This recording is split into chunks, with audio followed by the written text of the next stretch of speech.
We have assumed that consciousness somehow is entailed in the experience of having a brain, that it's very possible that there are all kinds of conscious experiences happening all over the place, and there'd be no way for us to know. There are a lot of truths that can be found just in investigating your internal experience. When I first learned how to meditate, it really struck me as a scientific tool. The first time I had the experience was when I was doing walking meditation, that it just suddenly became very clear to me that there was no me doing the walking. I don't know how to say it any clearer than that. The punchline of all of that is that most psychological suffering comes out of or is related to an experience of feeling separate. This realization, it shows you about the truth of reality, is the intertwined nature of things. But it also just naturally leads me to this question of, is there something that is playing out with some kind of purpose or intent?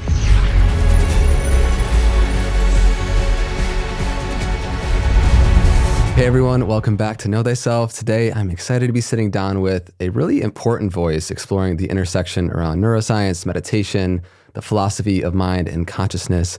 She is a New York Times bestselling author of the book Conscious, which is a brief guide to the fundamental mystery of the mind, and also a children's book as well. And this conversation, this is like one of my favorite topics to explore on this podcast, because I think probably like many of you start to go on the path of self-development and self-realization, and you come to explore the nature of who we are at our core. And this whole conversation is going to be diving into many very interesting, trippy at times aspects about consciousness and its implications of our talk today in the world. So Annaka Harris, thank you for being here. Yeah, thank you for having me. It's an honor. I know you don't do too many. I loved reading your book, which is a short guide. It's like 100 pages and really digestible. And also your upcoming podcast documentary series called Lights On, which is incredible. So before we dive into all the nuance that we are going to in this conversation, I'd love to lay the framework and foundation and definition really for how we use different terms, consciousness being the first. So when you say and when we use the term consciousness, how are we framing that in this conversation? Yeah, I'm so glad you started there, because usually I think to do that half an hour in. It's really important to do it right away. So people use the word consciousness in a variety of ways, but often people think of more complex thought, self-awareness, things that are more specific to human beings. But what I mean when I use the word, and what I'm interested in, and what I think is so mysterious and what's so difficult for scientists to study, is something much more fundamental. So consciousness in the most basic sense, which I usually like to just call felt experience. I think that's the best way of getting at what it is that I'm talking about. So if a bee has some minimal level of consciousness, if a worm has some a minimal level of consciousness, and neuroscientists do not have a consensus on these things yet. We think it's likely that they have some conscious experience because they have brains and central nervous systems. But if they do, it's a very minimal experience. You know, something like a worm or a slug might just feel pressure against their skin. Maybe some internal kind of desire, like we have a feeling of hunger, something like that when they need to go towards food. Maybe some minimal element of fear, or even just an impulse to move away from something dangerous or something that wouldn't be good for their system. And so when I use the word consciousness in this context and talking about the mystery of consciousness, I'm talking about consciousness in its most basic form, simply the fact of felt experience. The fact that I'm not just processing light waves that are bouncing off all the objects in this room. I'm seeing yellow, I'm seeing green, I'm seeing shapes. I'm having an experience from the inside in a way that we imagine computers don't. You know, computers and cameras can process light waves. And we don't imagine that they see green or that there's any kind of experience of color or anything like that, even though they're processing similar inputs from the environment. The question is, and the really mysterious thing is, why do some organisms in nature have an experience of being the organism, have the experience of being that collection of atoms that's doing that processing? So sentience is also a great term, although it's not used that often in our culture, and most people equate it with life, so I don't use it that much. But the definition of sentience is really actually what I'm getting at here. Susceptibility to sensation, consciousness in its most basic form.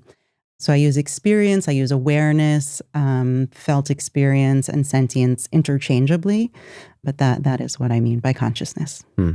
There's something that it is to like to be that organism or life. Yes. So that phrasing comes from Thomas Nagel, the philosopher Thomas Nagel, who wrote a famous article, at least within the world of philosophy, called "What Is It Like to Be a Bat?"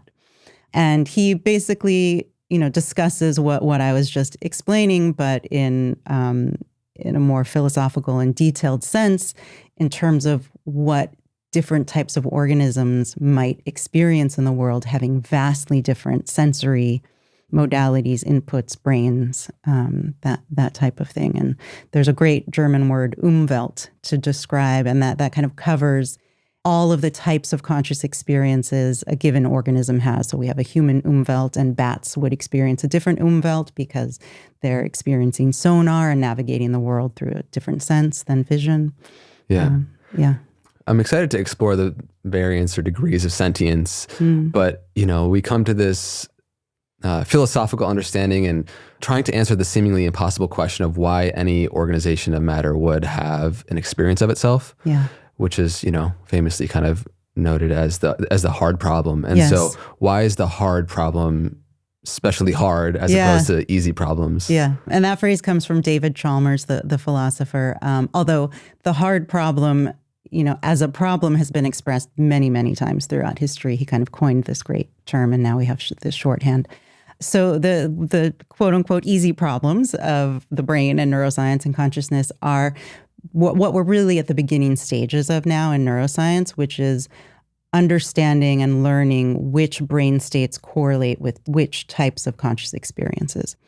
The hard problem is why there would be any felt experience of any processing, brain processing or otherwise at all. And this is very intuitive for some people. For other people, it's not. Seeing how mysterious this actually is.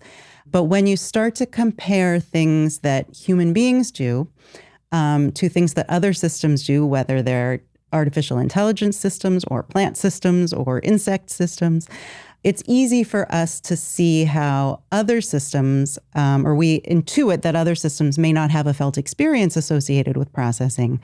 And it seems natural that human beings and maybe mammals do. But when you look more closely at what that entails and what differences there are, or that there really are a lack of, to point to why some systems or some processing would not entail an experience from the inside and others would. It's actually very hard to come up with a reason for it. It's also, in terms of the sciences, science studies everything from the outside. And this is true beyond science. This is true in our daily lives, just our understanding of the world, of each other.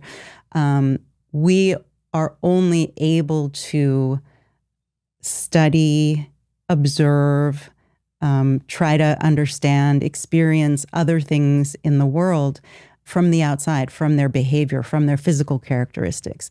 And so, luckily human beings can communicate so well that we can get a pretty good sense of what we're each experiencing, because we have this high level of communication and we're similar enough that we can talk about how we're feeling. But I can never have direct contact with your experience. I can't know your experience from the inside.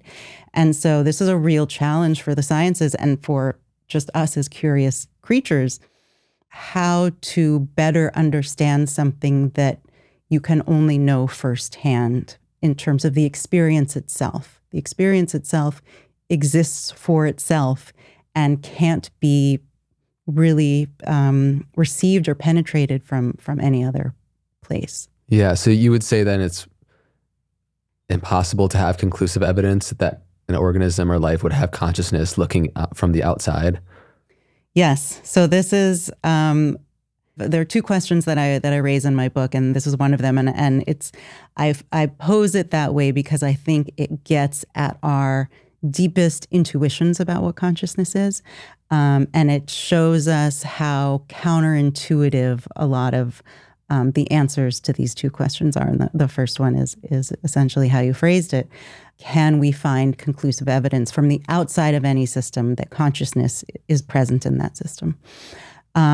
And while we feel that the answer is yes, and I think we're correct in our assumptions about other human beings and mammals, the truth is it's actually impossible at this point in neuroscience and in our path as human beings to actually be able to conclusively say, because the only evidence we can get is through communication.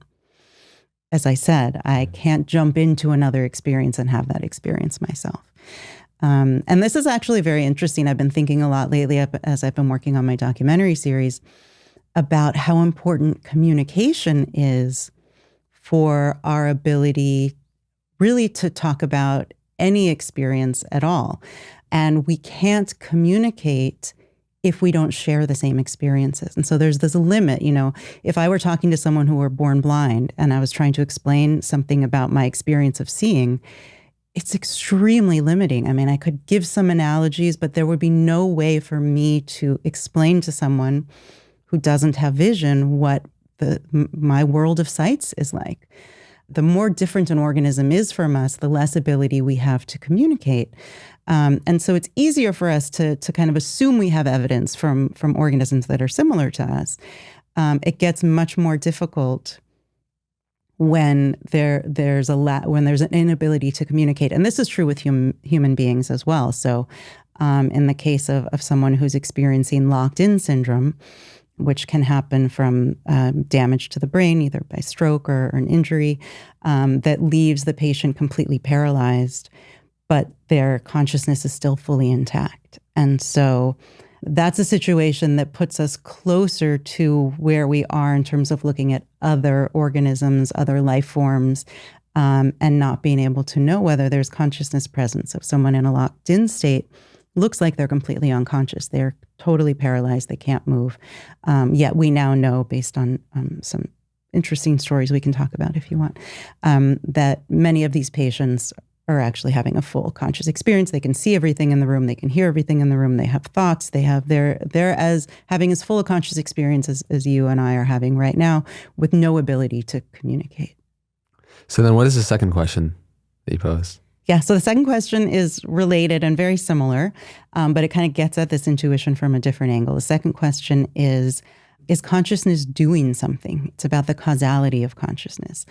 Is it driving our behavior in the way that we feel it is? Is it informing our behavior in the way that we feel it is? And so our intuitive answer to this is a resounding yes, also to the first question. Both of our, we feel very strongly that the answer is yes to both of these questions I pose. And what's interesting is to start to shake up your intuitions and realize that we don't have great evidence for answering yes to either. And the answer may be yes to one or both. Yeah.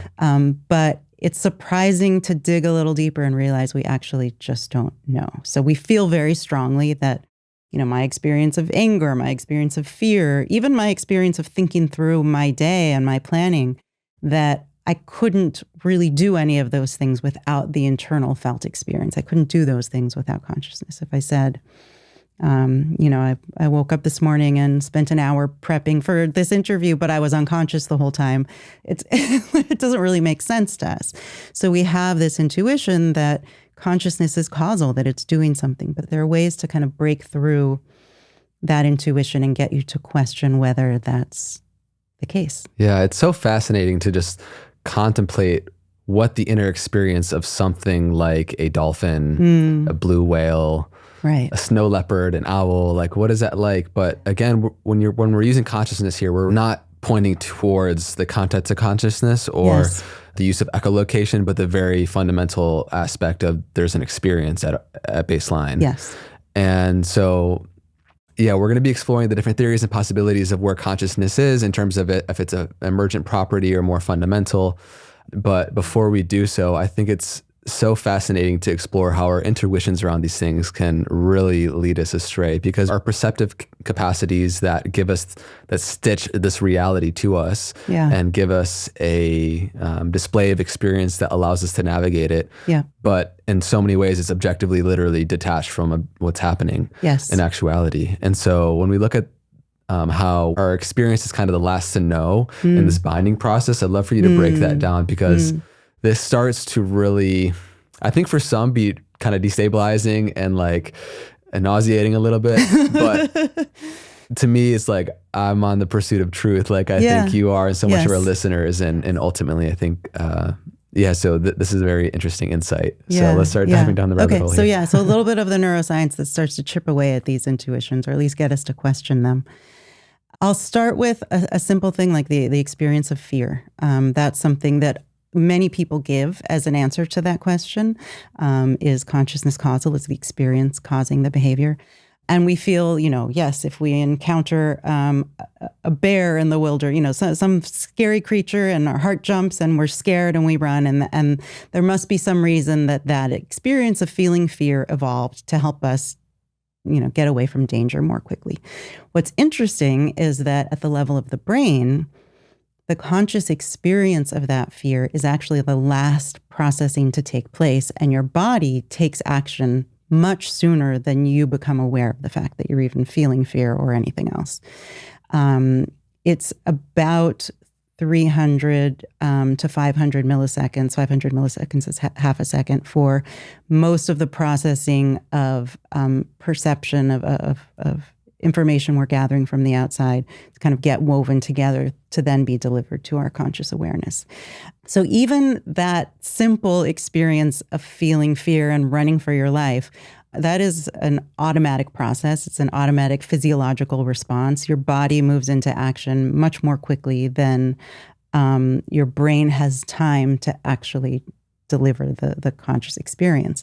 There's a great neuroscientist, David Eagleman, who talks a lot about binding processes, and I actually highly recommend his work for anyone who's interested. I have a quote from him, actually. Oh, wonderful. Oh, great. Here. Yeah. Your brain collects up all the information from the senses before it decides upon a story of what happens. The strange consequence of all this is that you live in the past. Yeah. That's great, because I never would have remembered that, but that's the quote I was thinking of, actually. Yeah.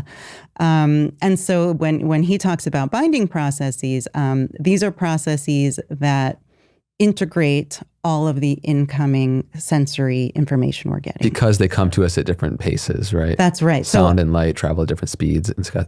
Yes, that's right. So they travel at different speeds through the air, right, but they also take different amounts of time to be processed by the brain. Some end up, deep inside the brain and take longer to be processed before they're delivered to our conscious awareness.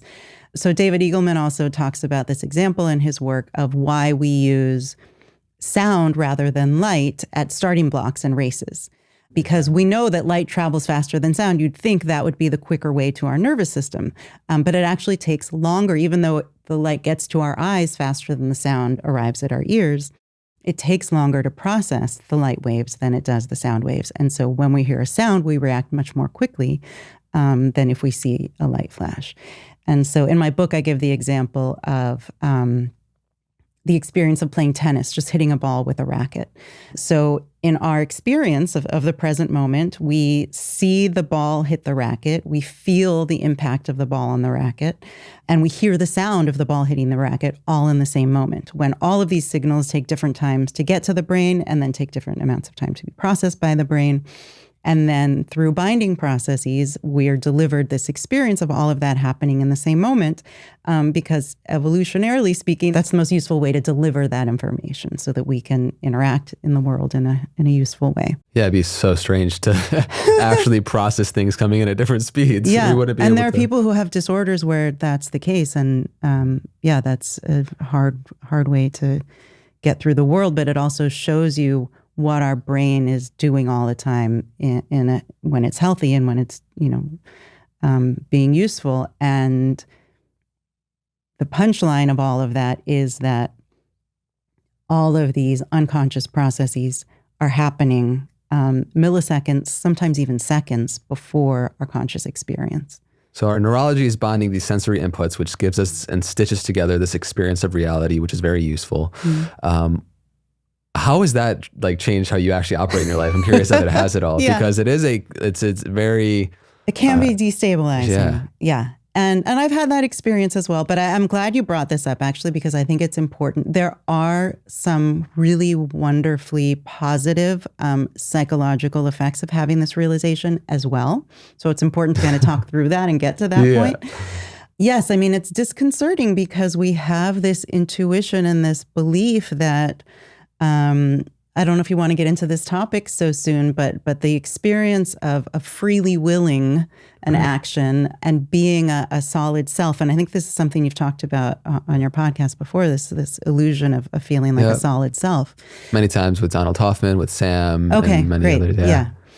That's right. You spoke to Donald Hoffman. Yeah. Okay, yeah. So he and I think about things very similarly. And so that component of it, of feeling like there's a me in here, which the truth is, once we understand how the brain works and some other things just about physiology, and also you can have these experiences, insights in meditation, any way of realizing that the way you normally walk around feeling like a solid, unchanging self over time is actually an illusion. There can be something disconcerting about that.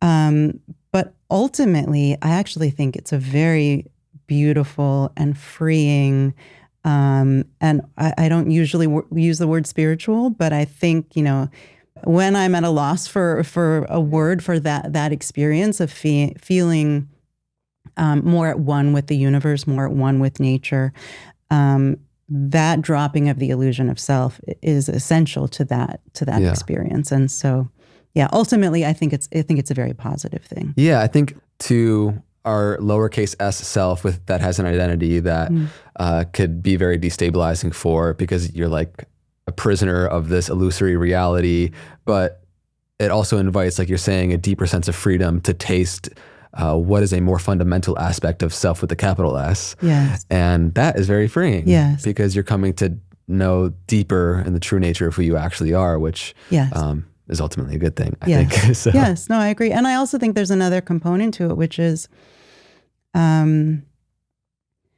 feeling like a self that controls and is responsible for all of my characteristics, all of my personality traits. So there's one piece of it that can be psychologically unhealthy, which is feeling responsible for something that I'm not responsible for in the way that I typically feel. There's something freeing about that, but I think the most important piece is most psychological suffering comes out of or is related to an experience of feeling separate, feeling alone, feeling different from, feeling other than. And this realization of the way the brain works, the way the mind works, shows you about the truth of reality is the intertwined nature of things and the way in which we are not separate and we are in constant dialogue with not only other human beings, but with our environment. This reminds me of something that came up recently when I was talking to a science writer who wrote a book about plant behavior. And I was saying, I always wish that there were a better visual representation of the way that we're interconnected with our environment. If we could see the sound waves my voice is creating and watch how they impact your brain and then how those thoughts change the chemistry of your brain. If we could see the air going in and out of my mouth even and, be aware of the water I'm drinking and how that's feeding my cells. And if we had a better visual representation of all of these things, I think we'd feel less like a separate self and see us more embedded in nature in the way that we are. And actually, I shouldn't even say embedded in nature. We are nature, right? We're a part of this larger thing. Yeah. I hope, and I'm sure there will in the coming years and decades, where there'll be technology that enables us to really experience that. Because how rad would it be if we could really perceive our interconnectedness, which can be a felt experience in moments of stillness for sure. Yes. And is so beautiful and transformative. But to see the air that we breathe is the same and the sound waves and the light and would, I feel like, really dissolve a lot of the illusoriness of that the human mind creates of separation, which, like you're saying, is so much where the suffering comes from. Yes. And I really do feel like it is the human mind that is like one of the only things that we know of that believes it's separate from everything else. Yeah. And so I'd love to explore how the plant kingdom and fungi, like when we look at consciousness, I've had the intuitive felt sense that like trees are conscious. Like I just feel that, like that's interesting. But also I don't know. My intuitions about a lot of things are completely wrong. Right. So, yeah. But at the same time, they're clearly intelligence there. There's clearly intelligence there. They're clearly communicating. There clearly is a large network of the mycelium that's connected and communicating with each other. Whether or not it's something to be like that, I don't know. But when we start to explore the plant kingdom and fungi, and the trees, like how do you see consciousness plays into their experience? My intuitions are evolving here for sure, because I've recently done a deep dive into the latest research on plant behavior. I kind of want to pick up though on what you said about intuitions, because I feel like this is an important piece. An intuition is simply the feeling that something is true, but it may or may not represent accurate information about the world. Just like our intuition that this is how reality actually works seems real, but it's not at all. Right. So Sarah Walker is an astrophysicist and working on a theory called assembly theory with another scientist, Lee Cronin. And she wrote something on Twitter recently like, intuitions are our best guide as scientists. And my response was, that's true, but unfortunately, they're also our worst guide. And it's true, because ultimately, we're left with our intuitions. I mean, even just understanding the simple mathematical phrase 2 + 2 = 4, if we didn't have an intuition for that, it wouldn't actually land. And so a lot of scientific exploration is constantly checking in with intuitions, but willing to let the false ones go, the ones that are misguiding us go, to let some of them be reshaped. So I often will talk about, every major paradigm shift, scientific discovery, almost always, every example I can think of challenges our previous intuitions in a pretty drastic way. So just understanding that the earth is a sphere and not flat as it seems it is. Understanding that there's a microscopic world of things we can't see or feel or taste or touch, and some of them are microbes that can kill us. These are things that we don't realize this far along in history, but with many of these discoveries, it took decades or longer for people to accept the evidence because their intuitions didn't map on. But what's interesting is our intuitions then shift when we get new information and we're faced with evidence that's persistent. At some point we accept it, and then we kind of shift our intuitions, and that becomes part of the way we feel ourselves to be in the world. So normally we walk around, basically treating the earth as flat. But if you think about it, or you see the sunrise, or you just want to have a moment of appreciating nature and our circumstance in the universe, you can feel that we're on a sphere and that the horizon disappears. And there's something beautiful about that. So keeping in mind that intuitions are useful guides, but they're sometimes giving us good information about the world, and sometimes they're not. And so a lot of science is just challenging intuitions, reshaping intuitions, but also using them to guide us. Yeah. So and I love the intellectual pursuit and understanding of what we're talking about here. And of course, you don't need to understand intellectually how we're interconnected to have the felt experience of oneness. Yes. And I love this quote from Sri Nisargadatta Maharaj, which is a non-dual teacher, that says, "The search for reality is the dangerous of all undertakings, for it destroys the world in which you live." But again, we're opening up to a grander horizon here. Yeah. And so, when we start to explore the plant and plant kingdom and fungi life, I'd love for you to explore how complex behavior doesn't necessarily denote an experience of consciousness. Yes. So it's interesting. My intuitions always ran the opposite of yours. I never had an intuition for plants having consciousness. And I would say that's still the way I tend to intuit it, although my research in this area has now not only gotten me to question, but feel pretty confident that there probably is some level of conscious awareness. But I originally started researching plants because I found it very interesting that there are much more complex behaviors involved in plants than I previously knew about. And then I came to understand that most people, even many scientists, and actually it's interesting that the history is that there was a lot of pseudoscience that was presented that harmed the science. And so it was very hard for people to get funding to do plant research. That has shifted in recent years. So there's a lot of interesting work being done. So I originally was interested in exploring plant behavior because I had an intuition that plants were not conscious. And I found it interesting when I found behaviors that were similar enough that you could kind of place them into the same category of caring for your young, and maybe not necessarily love, because that implies consciousness, but the types of behaviors that I would want to give as an answer, as I said, to that first question. Okay, if I see this behavior in a human being, that seems pretty clear evidence that consciousness is present there. If I see my daughter fall down and skin her knee and she starts crying, she's probably conscious, right? Probably. Although we can't fully verify, but we can't verify could by be a small experience, humanoid robot zombie. Exactly. And we can talk about that too, and the strangeness of what we'll be facing soon with AI. But yeah, so I thought, okay, if there's a category that I can kind of claim, when that category is expressed in behavior, there is consciousness present.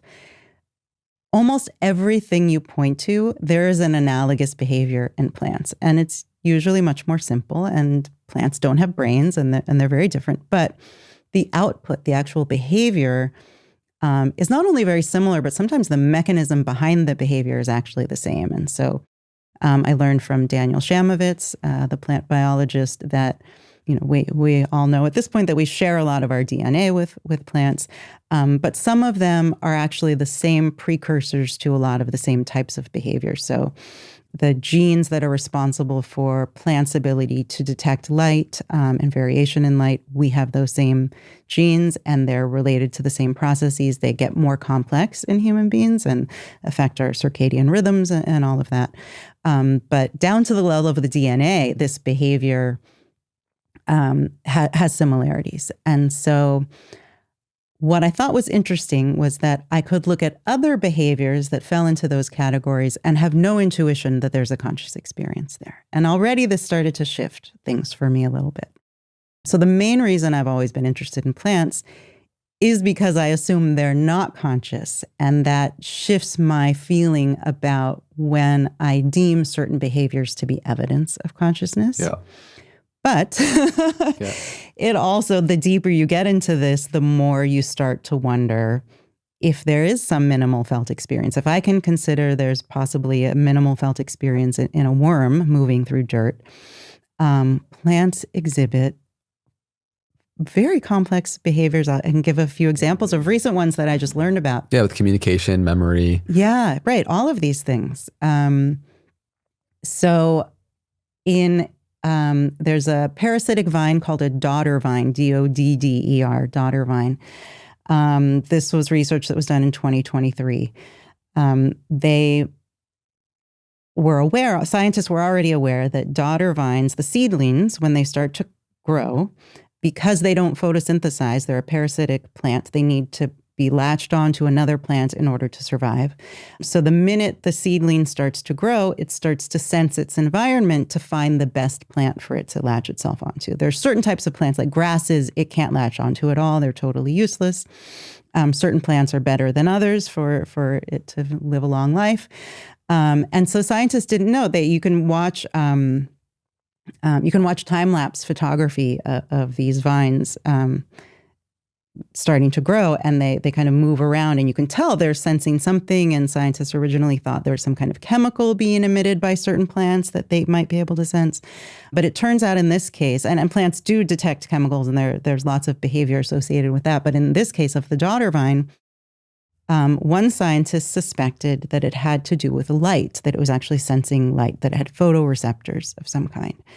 So when we look at leaves on a plant, they look green to us because the green light waves are bouncing off. They're not being absorbed, or not as much of them are being absorbed. And that's why we see them as green. But if you could detect the light waves that were going through, or see all the variation of the light waves that were being blocked and bouncing off and those that were going through, which it turns out the daughter vine is able to do, you can see the shape, or maybe see is the wrong word, but you could sense the shape of the leaves and of the entire plant. And so they were finally able to study this in 2023. The assumption was that these daughter vines can detect the types of light waves moving through the plant, and therefore be able to detect the size, distance, location, type of plant it is, and to choose the best plant to latch onto.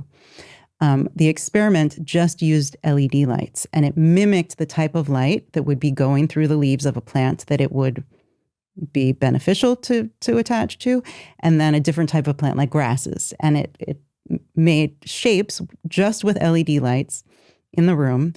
And lo and behold, the daughter vine would go toward the LED lights, and these are not plants that are not picking up on chemicals. There's nothing else that they're able to perceive that we know of except for the light. And they move in the direction of the lights that are shaped like the types of plants that would be beneficial to them. Yeah. Is there any other example in regards to memory that you can think of? There are many examples of memory. Even simple things like being able to know what season.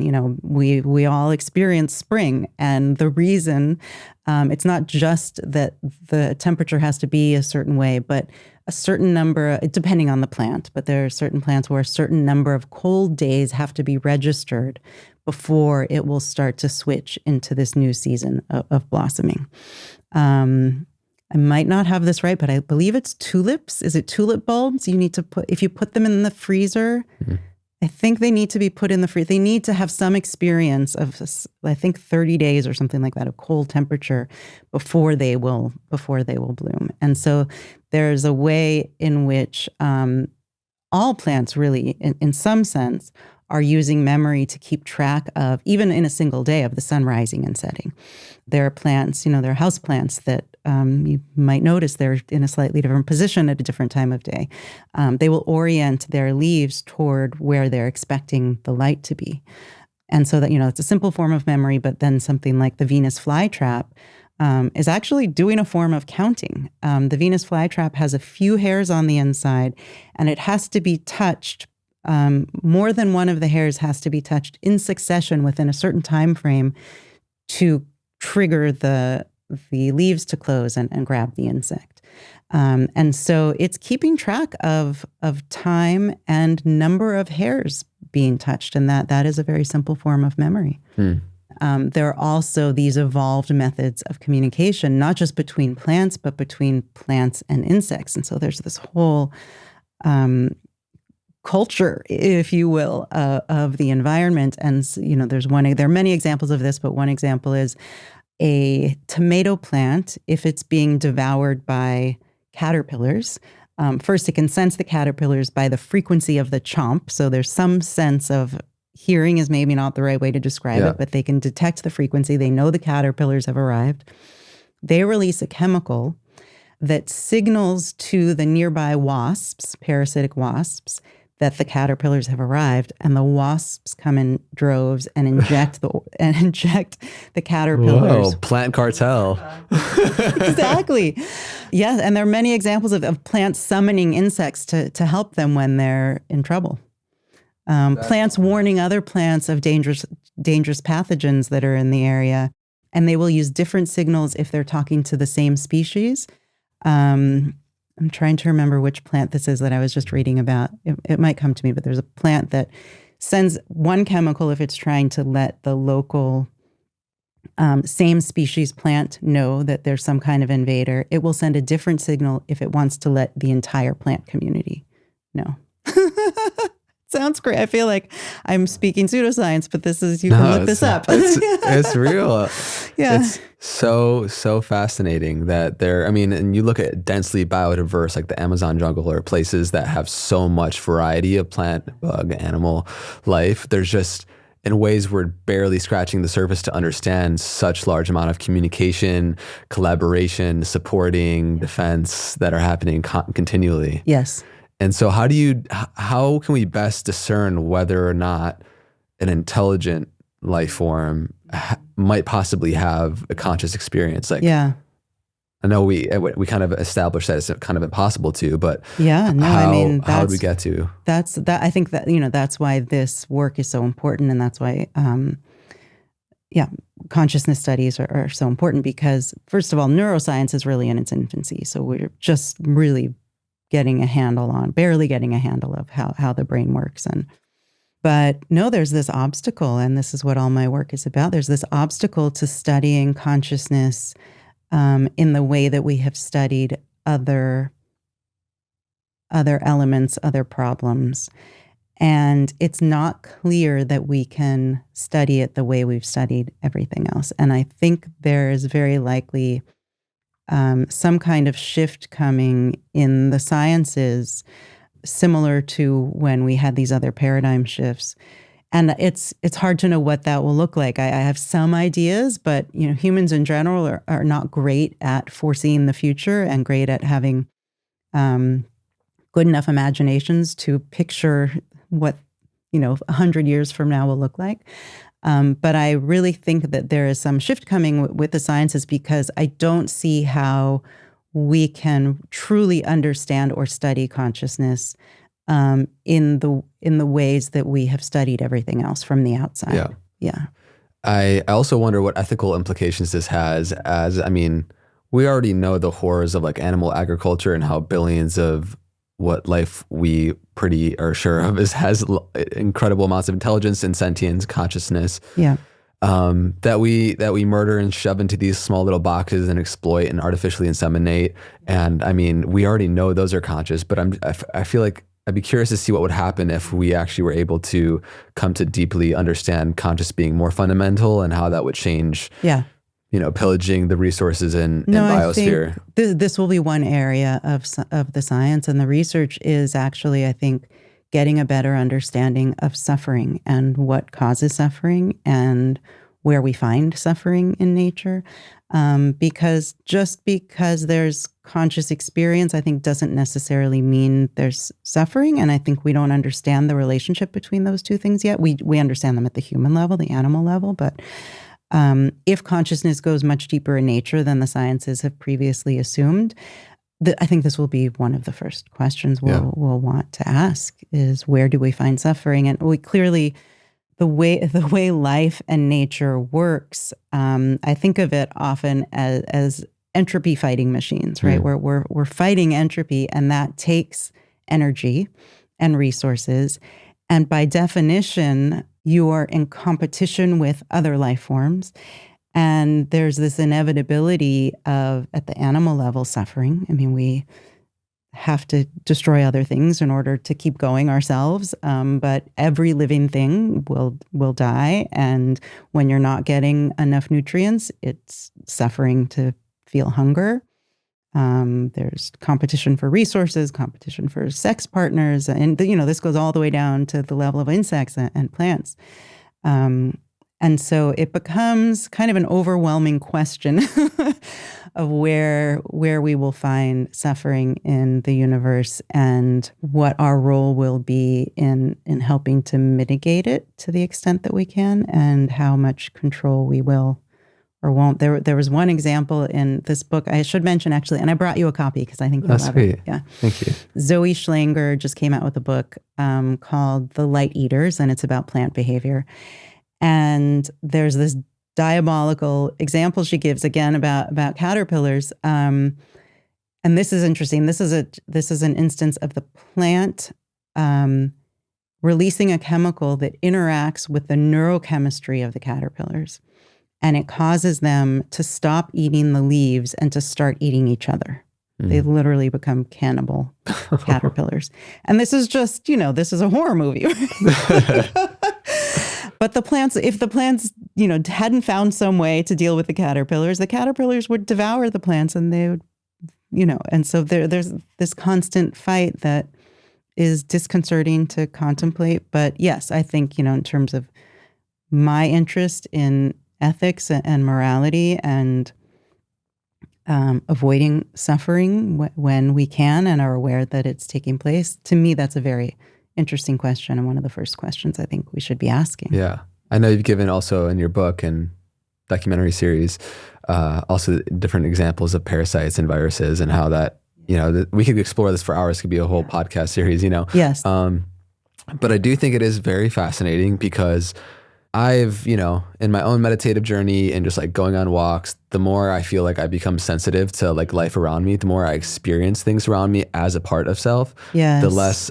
the more I'll try to minimize any suffering. Like, Yes. You don't have to teach me ethics or morality if I experience you as myself. There's no right or wrong. It's just like, why would I hurt you? It's like hurting myself. Yes. And call it woo-woo, call it whatever you want. I like going on my morning walks, or like at varying degrees at periods of my life, I feel like a deep connection to the trees, and feel there's a sensitivity and communication energetically going back and forth, that they notice me and I notice them. And so there's that felt sense. And, I think there's a large group, which this is a whole side note we could go into, the yogic system has kind of 4 levels of mind. The first being just buddhi, which is like the intellect, which is kind of the rationale, capacity to break things down into smaller parts and understand, which we've largely become overly identified with and has bared a lot of fruits and incredible things. But there's deeper aspects of the mind, like manas and chitta, which is like the deeper level of intelligence that can inherently have like a gnosis or an experience of self and the interconnectedness. And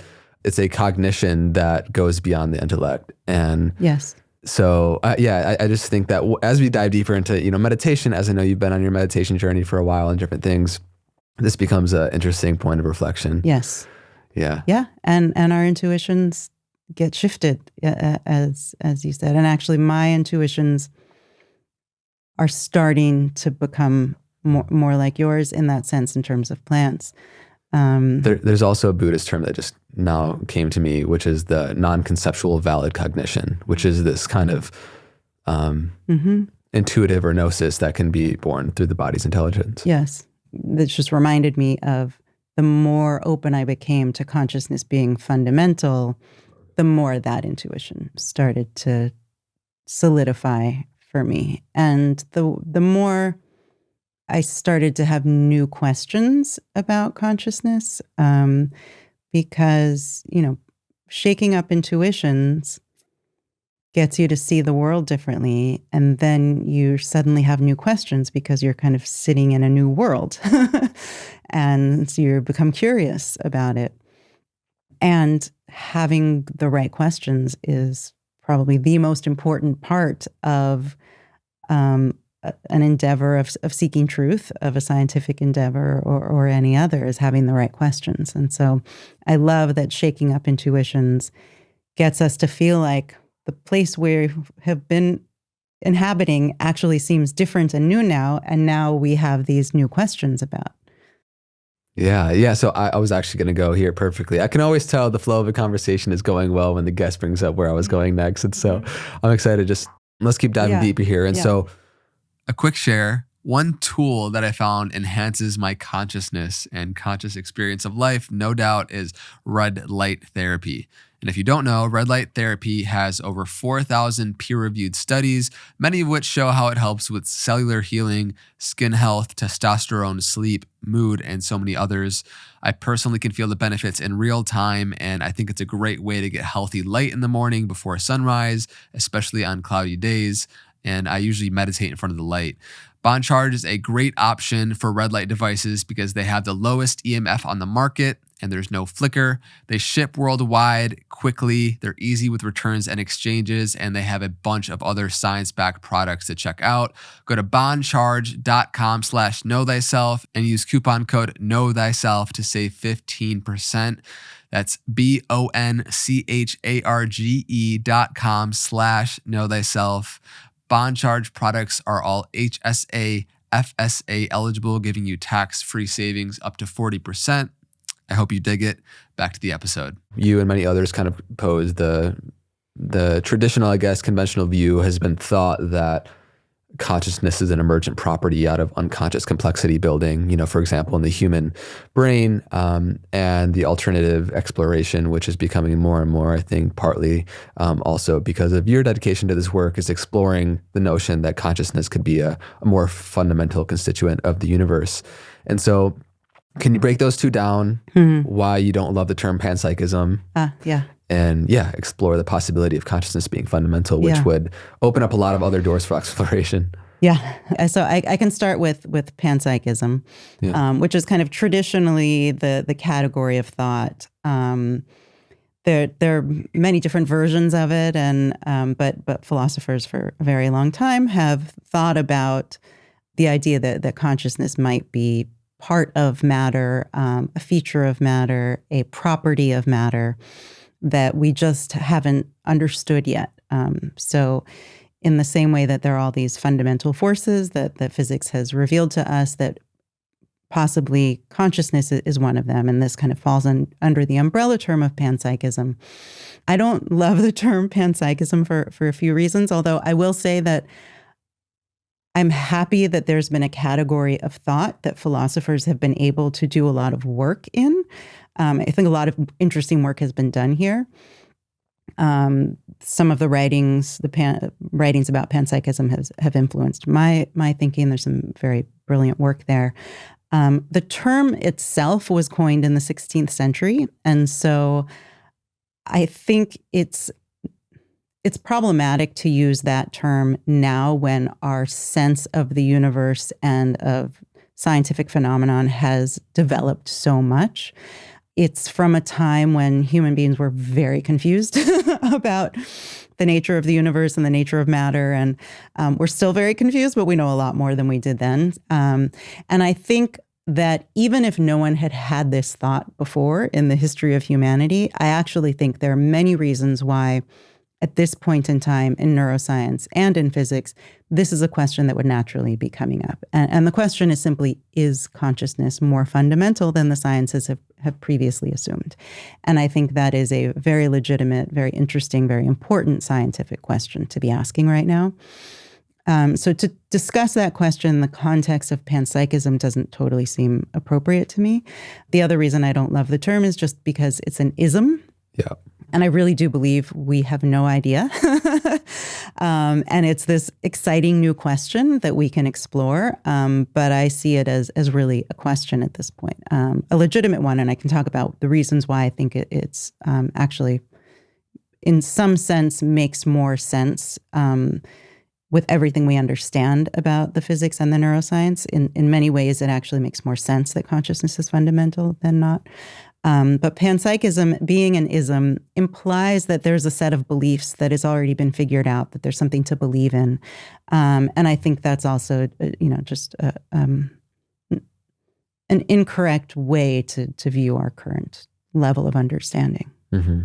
When we start to chip away at our intuitions, and when we find that we don't have great answers to these two, or that we don't have real evidence to support our intuitions, that the answer to these questions is a resounding yes. So is consciousness causal? And is there some behavior we can see that we can conclude is evidence of consciousness? There are a lot of interesting questions that come up there. And one of them is, the sciences have typically viewed consciousness as you said, an emergent phenomenon at a very complex level of information processing. And the reason we've made that assumption, and scientists have made that assumption, and I include myself in that assumption until, I started doing this work, is because of our inability to communicate with other organisms that are unlike us, as I was talking about before. So we're really reliant on a report of a conscious experience. And so naturally where we have found that is with other human beings. And then by analogy, we can kind of compare to other mammals and other creatures that are like us. But what's interesting is we have then assumed that only complex organisms like ourselves, the brain is the most complex thing in the universe that we know of. We have assumed that consciousness somehow is entailed in the experience of having a brain because it's the only place we can get direct confirmation that it exists in other places, besides right here where I am. And so chipping away at those intuitions about what we feel consciousness is, and then combining that with the fact that we can only get reports about other conscious experiences from creatures that are extremely similar to us. I mean, again, I couldn't talk to someone who was born blind about the experience of seeing.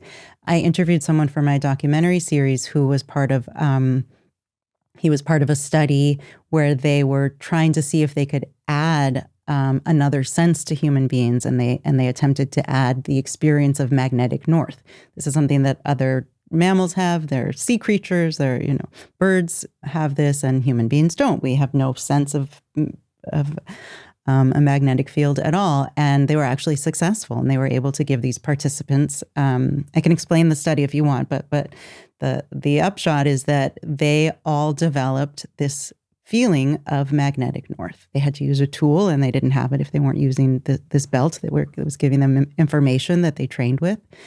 But one thing that was interesting about talking to one of the participants in this study is that he found it almost impossible to describe what that experience was like to me, because I don't have it. And that's the only way we can talk about conscious experiences is by similarity. And we're completely at a loss when we can't communicate. And he also talked about how much what kinship he felt with the other participants in the study, because they were the only human beings in the world who understood this feeling. And so with these limits of communication for the very similar types of conscious experiences we have, shows you that it's very possible that there are all kinds of conscious experiences happening all over the place, and there'd be no way for us to know. In the same way that there's no way for us to know even in a human, now we can do some types of scans. It's not perfect science, but now we know that something like locked-in syndrome is a condition someone can be in. But before we knew that was possible, someone in a locked-in state to us seemed unconscious. We had no way to know. So this opens up avenues for questions about whether consciousness is even part of a complex system at all, or whether it's something that's much more simple and much more basic. And a lot of our scientific advancements have come out of this realization that we're not special. Of course, human beings are special in the ways that they are, but we're not the center of the universe. And damn it. All these things that made us think about life as kind of this hierarchy, with every new scientific breakthrough, we realize how similar we are, and how our DNA is all coming from the same place, and even to the level of stardust, that we're actually made of the same type of matter as everything else. And so it's actually a legitimate question to ask, is it possible that complexity isn't required for consciousness, that it's much more basic, and that it's not unique to human beings or to mammals? And in the same way that, gravity is certainly a special force in the universe. I mean, we now understand gravity to be a warping of space-time even, which is interesting advancement. But gravity affects everything, right? It affects all matter. And so it is this very powerful, incredible, beautiful, magical thing in the universe. But it is at a much more fundamental level. And there's no reason that we yet know of that consciousness couldn't be something like that as well. Yeah.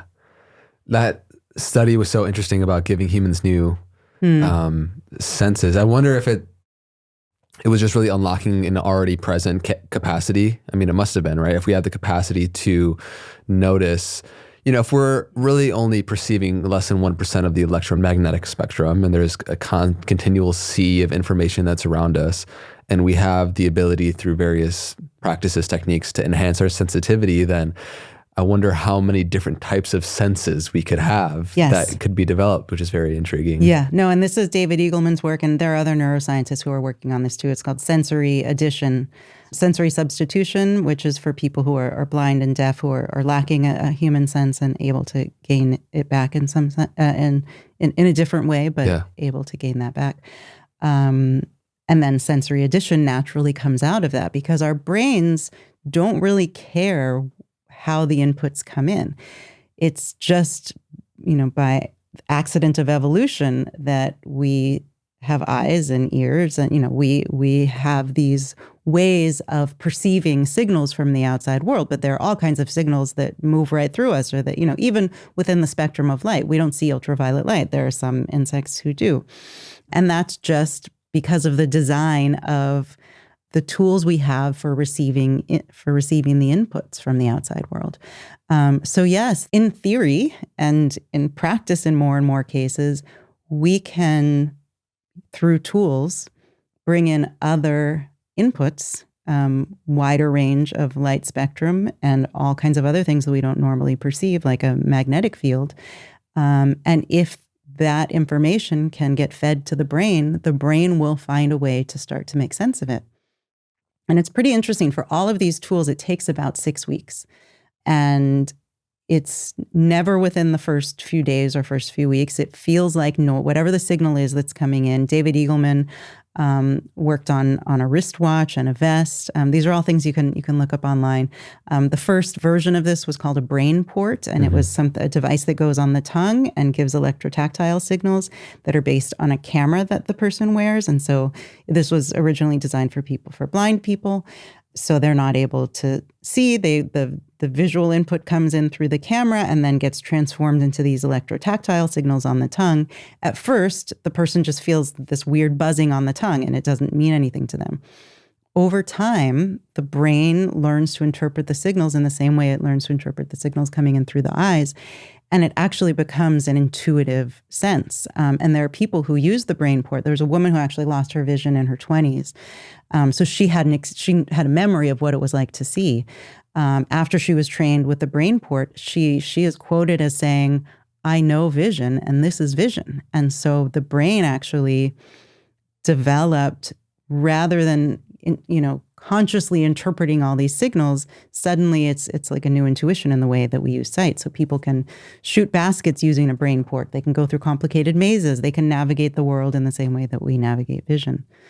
So yeah, I think we don't know. The sky's the limit on how many different types of inputs we could attempt. Yeah. David Eagleman talks about astronauts getting an intuition for the health of the International Space Station, that it could be, job dependent. So interesting. Yeah. That work goes deep. Yeah, I'm excited to dive deeper into that. Yeah. And so, so backing up a little bit into consciousness being fundamental. Yeah. Obviously, it makes sense. Like we could get the intuition that consciousness would be emergent because we make very simple alterations to our neurology, and suddenly consciousness vastly changes. But you're speaking to the possibility that consciousness is a more fundamental constituent of the universe, similar to something like gravity. Yes. And so then this brings me to the question of why certain collections of atoms would have more self-awareness than others, if that was the case. Okay. So I don't have an answer for that. Come on, Annaka, give us the secrets of the universe. But the idea, and this is what we would want to study. This is where this new path of science would lead. I have been developing a way to view the universe and the structure of the universe if consciousness is fundamental. So I have some, preliminary answers to this. And I'm working on an article right now, actually, that will be published in a few months, on this topic of what would it mean for quantum physics, for the physics we understand, I don't think the understanding that consciousness is fundamental would change any theories in the sciences. And actually, I think if they go against any of those theories, they're so well established that we would have a problem. And that would be a case against consciousness being fundamental. But the more physicists and neuroscientists and philosophers I've interviewed on this subject, the more it seems that scientists are actually becoming more interested in this avenue of questioning. And so if consciousness is fundamental, the idea is that everything we perceive as physical, at bottom, its intrinsic nature, what it actually is representing, is conscious experiences. So in the same way that when I look at you, I can gather there's an experience present, a very complex one, right? You're hearing sights, you're hearing sounds, and you're seeing sights, and feeling things and thinking things, and all of that is only coming to me as a physical representation. And so that would kind of just be extended to everything else that we see, that at some level, all the universe is essentially is conscious experiences arising, coming into and out of existence. And so the idea that there's anything truly concrete, I mean, the truth is that physics has kind of already gotten us there anyway, right? We kind of know that there is no stable self in the brain that's stably moving through time unchanged, that there's this kind of unfolding of the universe taking place through time where things are just continually happening. I mean, even in things that we consider to be static.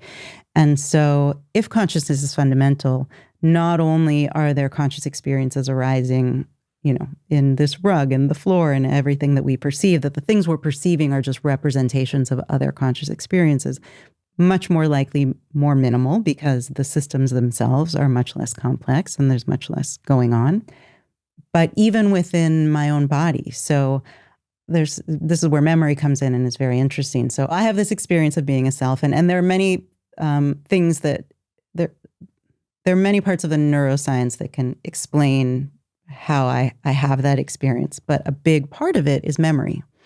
And without memory, it's really hard to see how there could be any real experience of self. And I mean in the most, like memory in the most minimal sense. So just having a connection from one moment to the next. If there were no memory, if every experience were just coming into being and disappearing, never to be, right, captured again, we would not have an experience of being a self. The continuity of experience wouldn't be present, right? That's right. And the illusion of being something solid that moves across time would also not be present. Right. And so if consciousness is fundamental, you wouldn't even necessarily say that me, the body and human being, is more self-aware than anything else, because there's kind of the string of memories. There's a structure in time that we can talk about as being me. And I may want to give the wave analogy here. I think that might be helpful. But we can talk about, all these memories that are strung along through time over 40 or so years.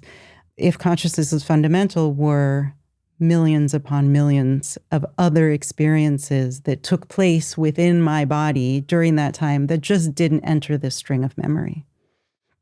And it's true in this situation.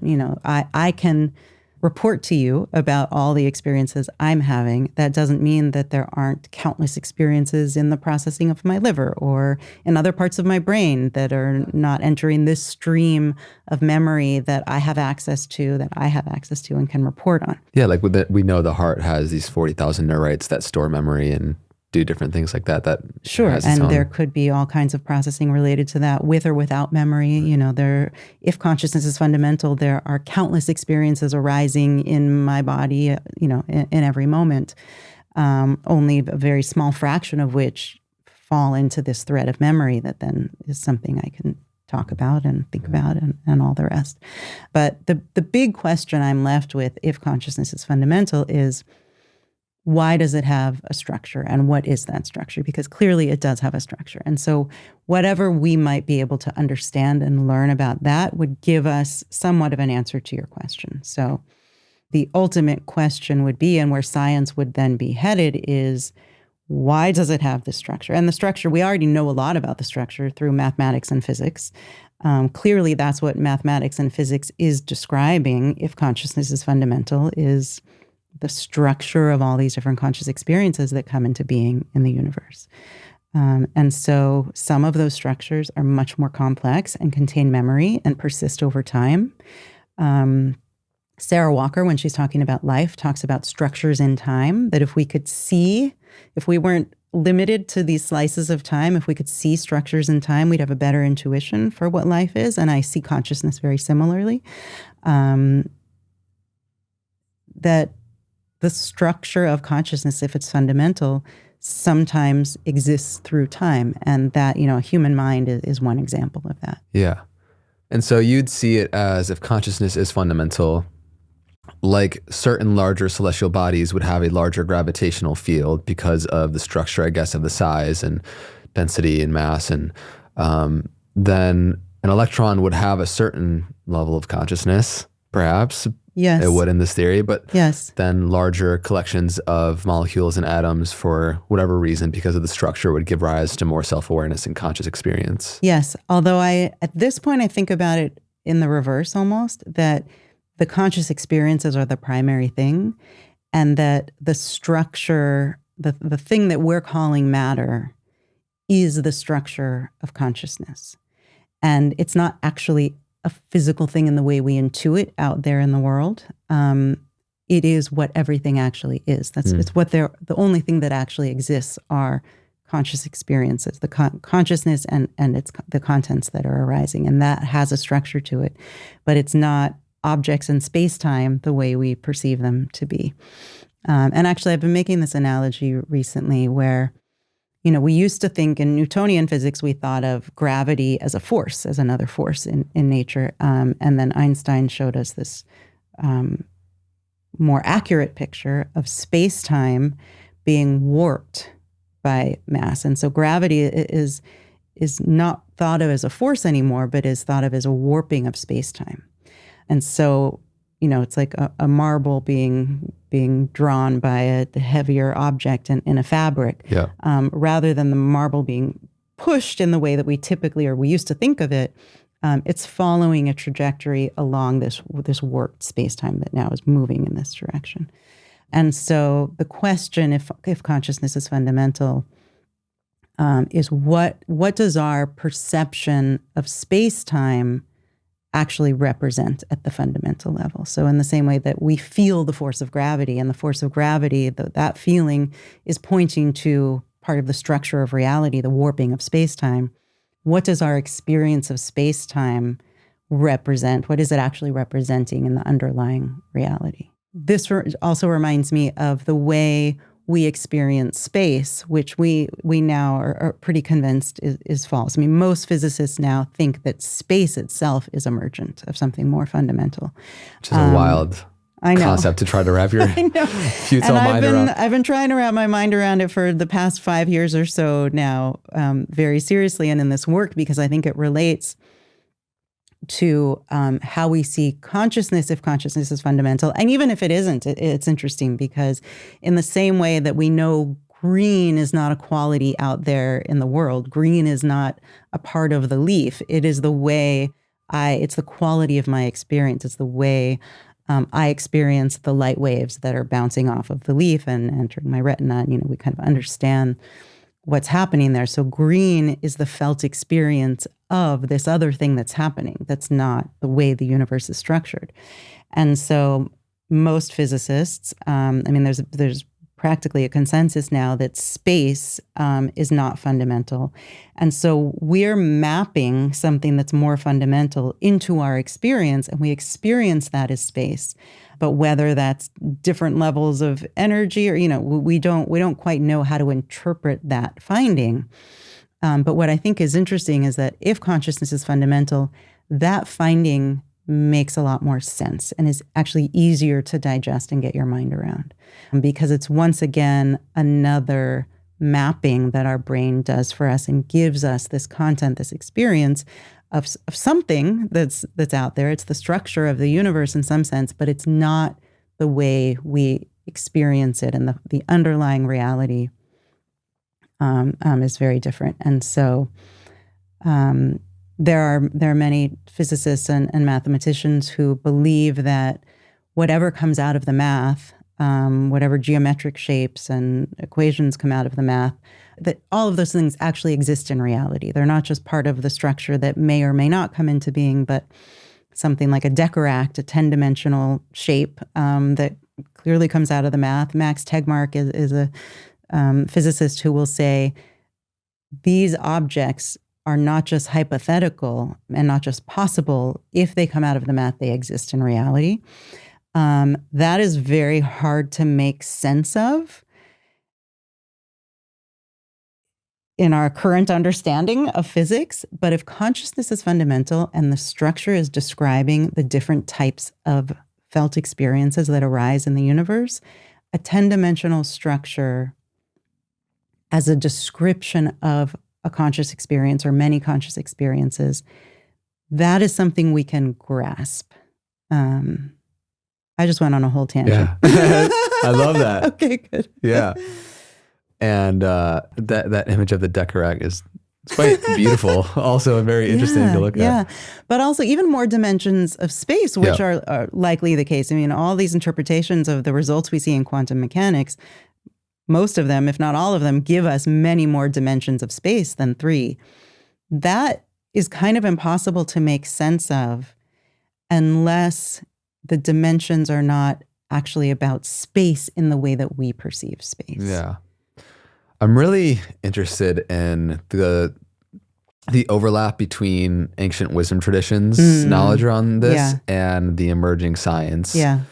You know, in the yogic philosophy, there's this kind of thought of there being 11 dimensions, and I've heard Michio Kaku also speak to this. Yes, and string theory, M theory. Yeah, and so it's really interesting when these kind of things come together, and so I want to start to move, you know, how if the possibility, you know, of consciousness being fundamental is real, it really does line up with a lot of Eastern wisdom traditions around the illusion of free will, the self, and that there is a more fundamental aspect of being that is the witness and awareness of any arising and passing away of phenomena and contents in our experience that gives rise to a true sense of freedom. Yeah. And so as the show is the Know Thyself podcast, we really like to explore how this is what is the most fundamental aspect in nature of ourselves, which feels as, you know, I have many experiences, and I'd love to hear some of yours where you experience and taste such a depth of stillness, whereas there is the absence of experience, but there is still consciousness floating in a void, it seems. Well, and what's interesting is if consciousness is fundamental, it actually makes sense that spending more time investigating that first-person experience would enable you to have some insights or give you some direct understanding or knowledge in a way that our current way of understanding the world through science has not been able to. And I'm very interested in that crossover as well. Yeah. So when you say like sense of self, what are you referring to as most people kind of operate with that notion? And then we can kind of start to see the illusory nature of it and come back into what's more fundamental. Yeah. I do always, when I talk about the illusion of self, I do like to start with what I'm not calling an illusion, because I think it's less confusing that way. In terms of a self, there are human beings, there are animals, there are, you know, all of the things that we see in the world, and we can call them the things we call them, and that's very useful. There, you know, we can point to a wave and know exactly what we're talking about. And actually, a wave is a much better analogy for the experience of self than something like a chair or a rock. And that's because a wave is a phenomenon in nature that is ever changing, and it's very clear to us, and we can see it. That doesn't stop us from labeling waves waves. We know a wave when we see it, and we can say a lot of things about how waves behave and what they do. And it's a clear phenomenon in nature. And the same is true of the human mind, and the way the brain works is it is an ever-evolving, ever-changing series of phenomena. And so that obviously exists. We can talk about it. We can talk about our biographical selves and how we went from babies to our current states. You know, all of these things are phenomena in nature that we can talk about. We can talk about decision making. Also, when I talk about free will being an illusion, there's an element of it being an illusion, but in terms of decision making in nature, that is absolutely a process that takes place, and our brains are very good at executing that process. The illusion comes in the experience we all have, and myself included. I have had the experience of dropping this illusion, but most of the time I walk around with this sense that there's a solid self that's not changed. There's part of me that's not changing. That's the same me when I was 2 that I am now, and we talk about things that way. And you can see that it's an illusion when you start to investigate it a little more closely and think, okay, where is this unchanging solid self that's moving through time? And you realize that you think of it as kind of being inside your body somewhere. It's not the same as your brain. It's in your brain, or maybe near your brain. Or there's no real way to describe it because it's inaccurate. It's an inaccurate way of viewing things. But it's this very persistent intuition and sense of being an unchanging solid entity that moves through time, when in fact what the experience of self is a new experience in every moment. We're constantly changing. Who I was and my experience as a 2-year-old are so different from the experiences I have now, that you and I our experiences right now are probably more similar than mine were with my 2-year-old self. And that there are a lot of processes in the brain that make us blind to these changes and to the fact that I'm not in my body, I'm not in my brain. And we even use the language, my brain, my body, as if I stand outside of those things. And so it creates this feeling that we are separate from the physical world somehow, that it's not that I am my brain and these experiences are arising as a result of the physical structure that I am, but that there's some entity in there that takes ownership of my body and my brain and everything else. And this is where the illusion of free will comes in. It feels that this self can make decisions that are somehow separate from the physical world and separate from the laws of cause and effect, when in actuality, our brains are these waves, and the processes keep moving, and there's no stopping. There's no stopping the river. It's an unfolding through time that consciousness likely is, in some sense, the canvas on which it all plays out, rather than the thing driving it or the subject of it. I really love that analogy of the sense of self being like waves in the ocean, because we can see that they're still connected, and yet there's a more essential nature of one's being, which would be like the ocean. Yes. And we can see under fMRI machines, through psychedelic use and advanced meditators, the reduction in activity in the default mode network, which goes hand in hand with this loss of an experience of a solid self. Yes. So any thoughts you want to share there as well? Yeah. So you're right. I mean, we're still at the infancy of our understanding of what's going on in the brain, but clearly many, many people throughout history have had the experience, can train through meditation to have the experience, or through psychedelics. It's a very common experience of this illusion of self dropping away and no longer experiencing it for a period of time. And as someone who has this experience regularly and knows many people who do, it in no way affects your conscious awareness. You are just as conscious as you were before. And so this sense that that our consciousness kind of is the self, is kind of the intuition that we come in with, it is clearly not the case. And so the thing that's interesting about correlating this with something that the brain is doing is one, we can see that the brain in most circumstances is kind of generating this experience of self, and it doesn't necessarily need to be generated.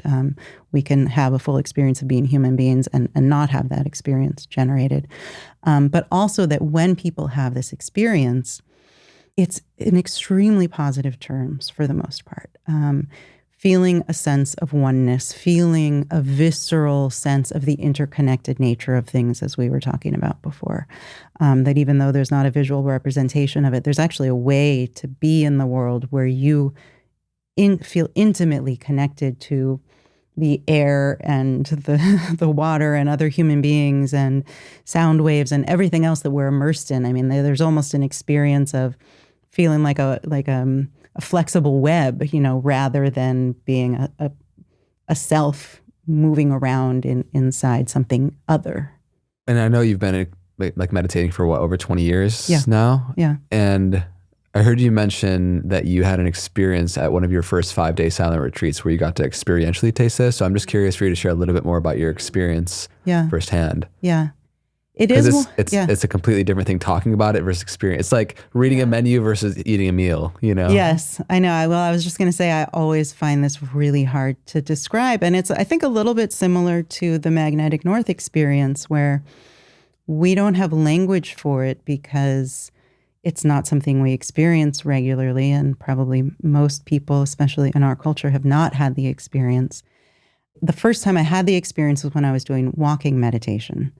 And I'm not sure exactly why that was the case. But I suddenly, so walking meditation, I don't know if your viewers are familiar, but it's very, very slow walking back and forth in a straight line, just paying attention to the movements of your body, the sensations of your feet on the floor, the sights changing very slowly as you move through space and then turning around. And it was during this walking meditation that it just suddenly became very clear to me, but not in an intellectual sense, in a visceral sense, that there was no me doing the walking. I don't know how to say it any clearer than that. Yeah. There was no me doing the walking. There was no me seeing, receiving the sense that I normally had of kind of being here with things coming at me. Suddenly it felt, actually, I use this analogy sometimes of a pot of boiling water. It suddenly felt that the true state of reality was that conscious experiences were arising in and of themselves, for themselves, not for an observer, not for a self. And so sometimes I describe when I talk about the possibility that consciousness is fundamental, I imagine the universe analogous to a pot of boiling water, where water is consciousness. Water is what it is all about. And then the bubbles are the shapes that it takes based on the structure. And the bubbles represent every type of content that could come into, so consciousness, the water being no content, just pure awareness. And then, maybe there's pressure, maybe there's heat, maybe there's a sight of blue, all of these different types of qualia, of felt sensations that can come into being, even thoughts. And so it was very similar. I think I got that analogy partly from those types of experiences where it suddenly seems more accurate to view conscious experiences simply as arising and passing away in the universe without there being an observer, a thinker, a subject. Yeah, that feeling, the experience of non-attachment, like when you're witnessing the experience of arising and continually passing away, a phenomena, that Pali word anicca, which is like the impermanent kind of nature of reality, is so freeing. I think maybe from the outside in, you'd wrongly think that it would detach you from an experience, like you're not still involved with reality, right? But there can be an immense amount of non-attachment and involvement with the world in a more intimate way. I was just going to say a more intimate connection. Yeah. And it feels truer. It feels like it's like the intuition that 2 + 2 = 4. Like you hear it and you know, yes. Yeah. And that's a very hard thing to describe, but it does come with this feeling of, this is the way things truly are. Yeah. And it's so beautiful to walk in that realization because you get to experience other people as they are, and as they are phenomena in life and oceans, waves on the ocean, and not this distorted perception of what we desire or averse to seeing in others, which allows us to really connect.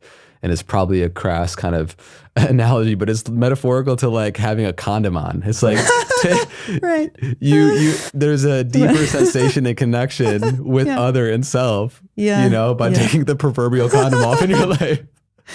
Yeah. I mean, and it reminds me of something you said earlier, which is there's no you, and so, or there's no I, and so it is all one thing, and it's kind of all I, even though that's the wrong way to put it, because there's no I at all. But this separation kind of breaks away, and you do view every phenomena as another part of yourself in a way. I mean, there's something that sounds very narcissistic about that, and I mean it in the opposite sense, right? Because we don't have language to describe it, but it is, in a sense, seeing other beings and other people, similar to the way you saw your past self. So the way I identify with that 2-year-old me, even though she was so unlike who I am now, and I am identified with it because there's this stream of memory.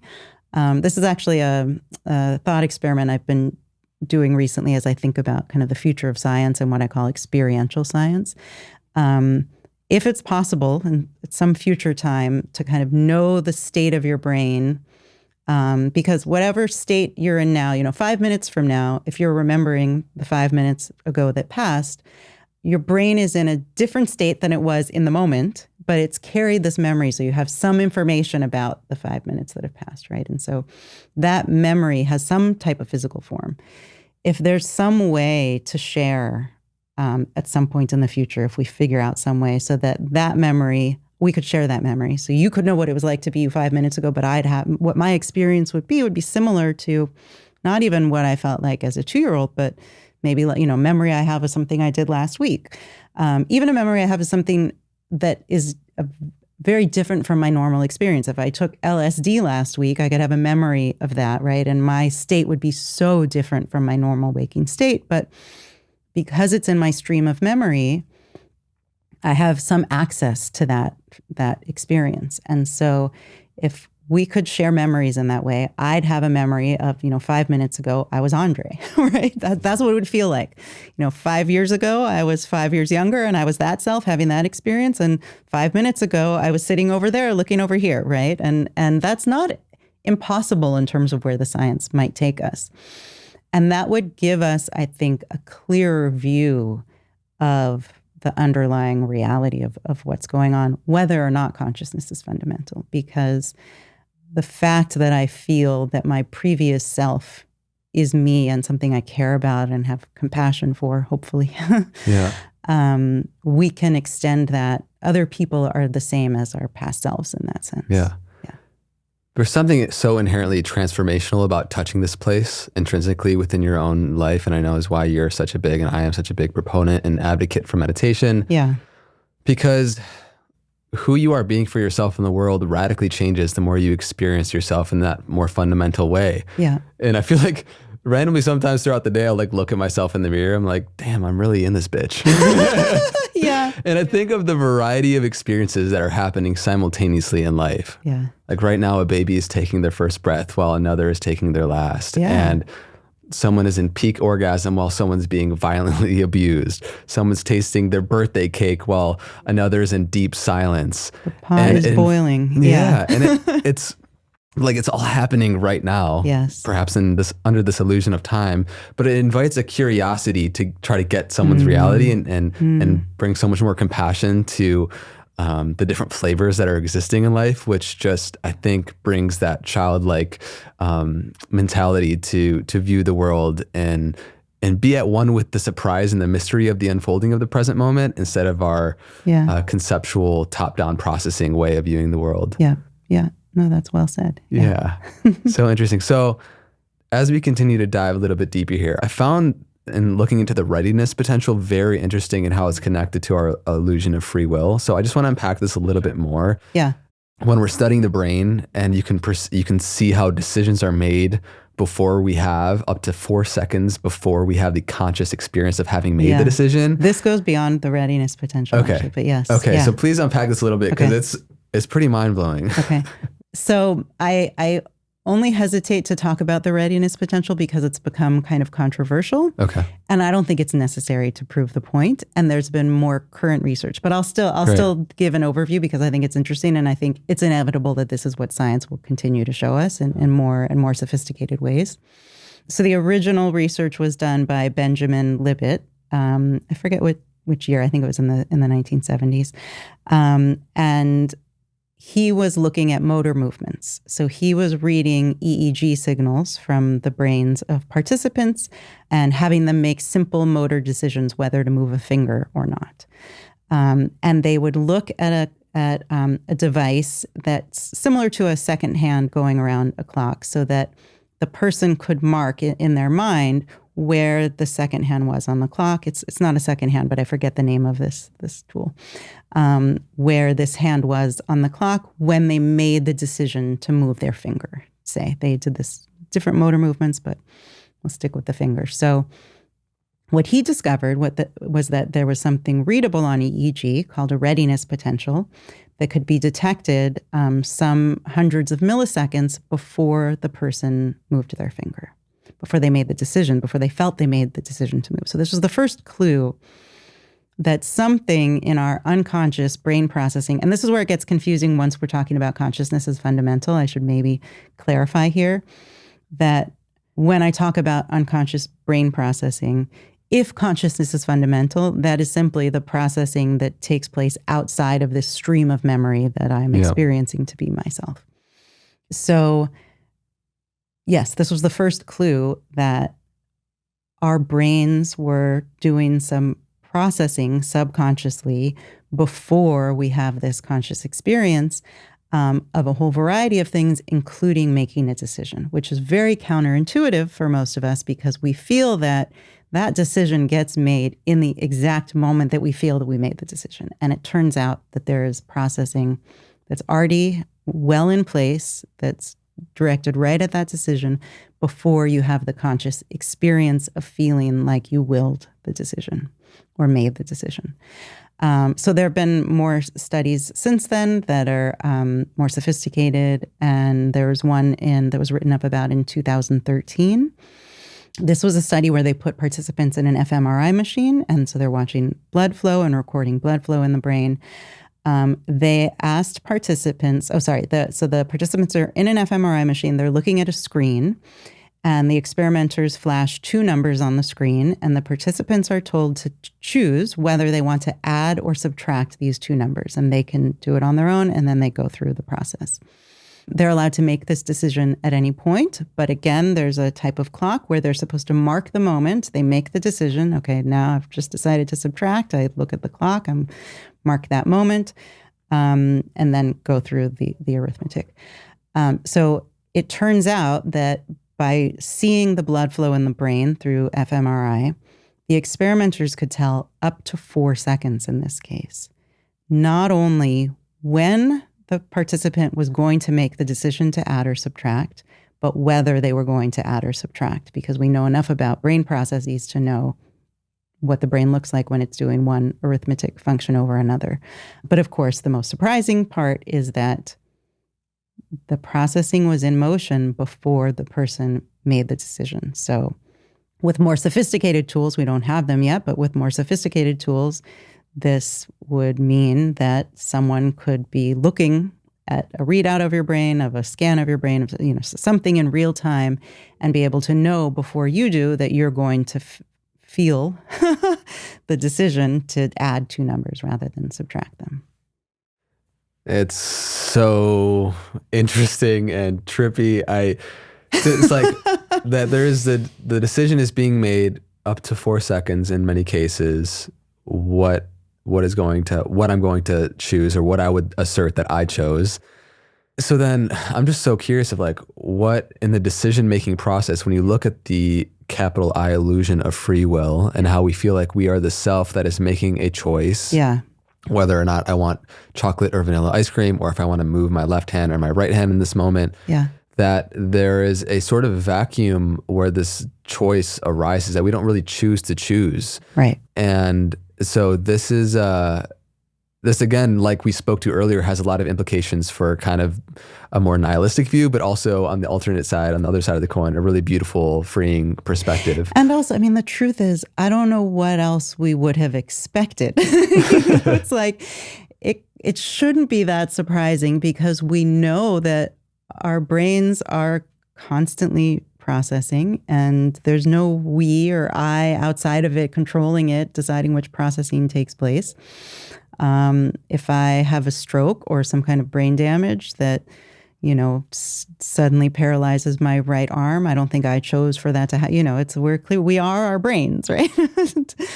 And so, I guess there are other religious beliefs you could have that could get you to believe something very different about how the universe is structured. But if you're scientifically minded and kind of believe that, there's no other way we should expect things to be. Yeah. And the truth is, willed actions feel that way for a reason. So we are tapping into something true about the nature of the universe, which is that brains are these very complex decision-making machines.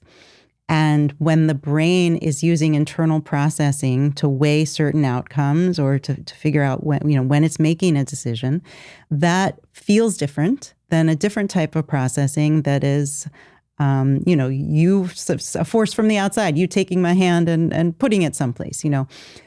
Those are different things that are happening in the world, and they should feel different. And so the internal decision-making processes feel a certain way, and it makes sense that they feel a certain way. It's just that they give us an incorrect view of the underlying reality in the same way that seeing green, if we aren't taught otherwise, it seems like there's green out there in the world. Yeah. Right? It doesn't seem like my brain is interpreting light waves and then creating an experience of green. It seems like it's just I'm just directly perceiving something that's out there in the world exactly the way I see it. When it really is a dance between the external world, the inputs, and then the brain actually creating the experience that I end up having. I'm trying to think of which neuroscientist. I think it's Anil Seth. Yes, Anil Seth says your brain hallucinates your reality. Controlled hallucination. Yeah, controlled hallucination. And that's what he means. And it's not that it's out of sync with the outside world. It's this direct connection. But the felt experience you have is being generated by the brain. It's also same when in my conversation with Donald Hoffman, and he's coming back on in a couple weeks as well. Oh, cool. Just I really love the understanding how it's similar to like a computer screen where it's designed to actually hide the nature of reality and give you a user interface that allows you to navigate it more effortlessly and not just see all the electrical firing and things, which wouldn't give us the ability to navigate it so effortlessly. Yeah, and I think he's totally right about that. Yeah. And so this is where plant behavior also is helpful to me in seeing these decision-making processes and to feel less creeped out by it and more just kind of the magic of nature unfolding the way that it does. So there are various experiments with plants. There's a very simple one, decision-making experiments. One is if you put a pea seedling in what they call a Y maze, so it starts one and then it branches out to two. It's in this Y maze, it's planted there, and the roots need to start growing downward. There are a variety of experiments they've done. They're all very interesting, but the roots know where the water is. It took scientists a long time to figure out how they know. But if you put a bowl of water under one side of the Y maze and you put nothing under the other, the roots will grow toward the water. It turns out even if you just play a sound of running water, they will grow toward the sound of running water. So they have multiple ways of knowing where the water is. But there is a moment, it's the kind of the most simple decision you can imagine, but there's a moment where the pea seedling is growing, the roots start to come down, and then it has a decision to make, and it actually has to use the sensory input and its own genetic programming to actually make a decision. It could go either way, and if you put the water in the other place, it's going to go that way. It's capable of going in two directions. And based on the sensory input, it decides to go in one direction. That is part of the mechanism of the plant. And there is a sense in which it's making a decision, and maybe this doesn't help everyone, but you can make these decision-making processes more complex. I mean, you can look at more complex ones in plants, and then, of course, all the way up to human beings. And there are just so many more inputs, so many more different alternatives for ways we might respond to any given situation. But it's just a more complex version of that. And we are making decisions in that sense. And so, could you provide a little bit further clarification on the distinction between absolute free will and conscious will? Yeah, and this is an important distinction. It again gets to kind of what is the illusion and what isn't the illusion. So what I really think, what I call the illusion is the illusion of conscious will. So it's not an illusion that a decision-making process is taking place. The illusion comes from feeling that it's the consciousness, that it's the awareness, that's the conscious self that is driving the decision, that's making the decision. And that, based on the neuroscience, is clearly not the case. And so the decision-making processes, as I said, still take place. And you can call that free will. I think when you dig deep enough, there's no real freedom to be found anywhere, because we're in this universe with laws and cause and effect, and it's all playing out the way it plays out. I don't think you can ever reverse the tape and get a different outcome if you play it the same way. But there are complex decisions in nature at the level of the brain and even at lower levels that are clearly free in the only way we can use the word, which is that they're assessing all of the incoming information, all of the different possibilities, and then making a decision based on that. The illusion comes in when we feel like a solid self, where it is the consciousness that is the self that is making the decision. And that way of seeing things is an incorrect view of the underlying reality. Do you feel that there's sort of any interconnection between consciousness being fundamental and love? Oh, that's an interesting question.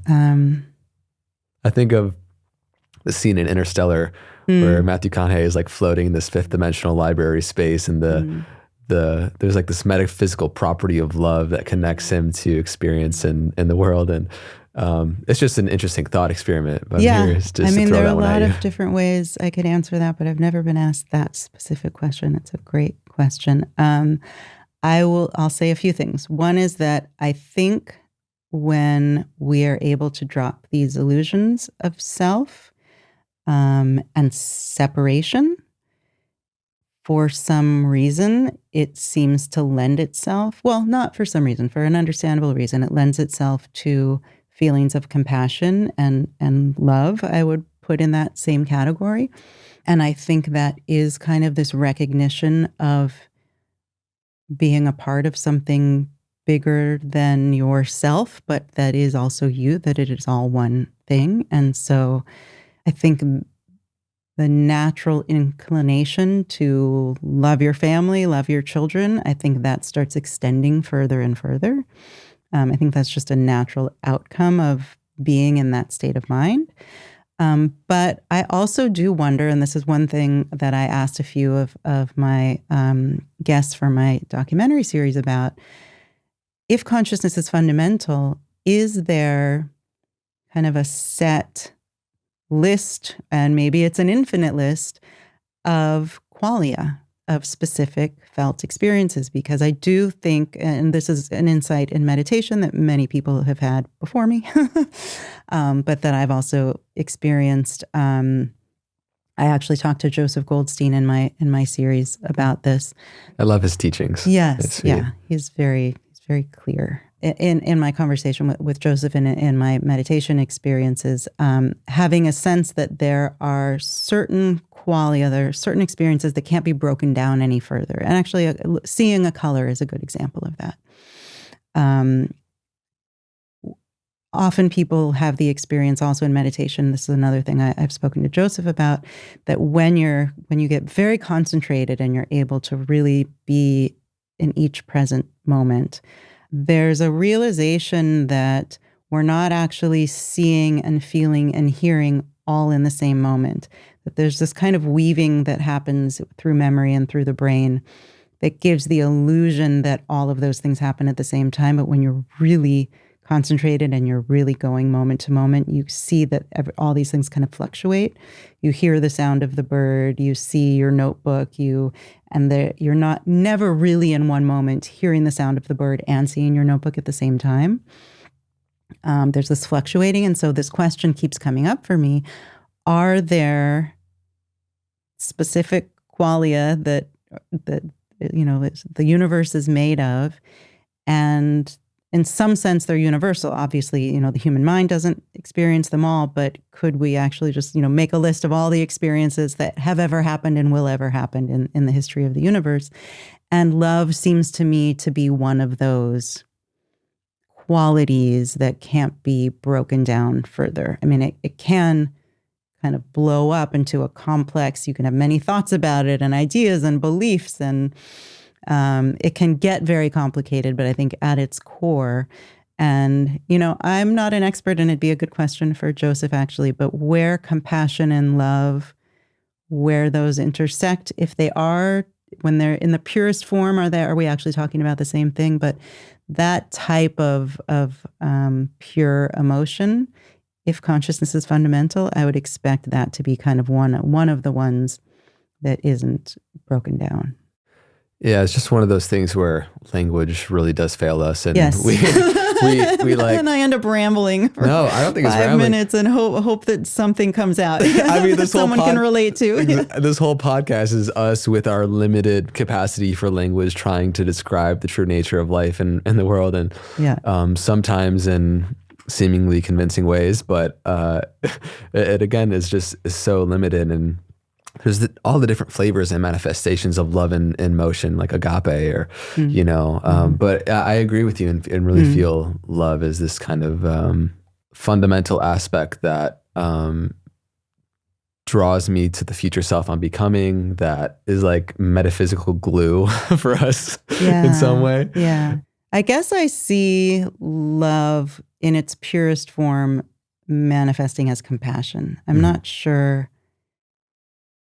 I think, we can talk about love in our human ways and our relationships, but that seems like a diluted and complicated version of compassion. But I don't know. Yeah. I haven't thought enough about this. To me, it feels like the baseline perception of, like we were speaking to earlier, experiencing and accepting the other as self. Like there's something when the union of two beings and the experience of that comes together. Yeah.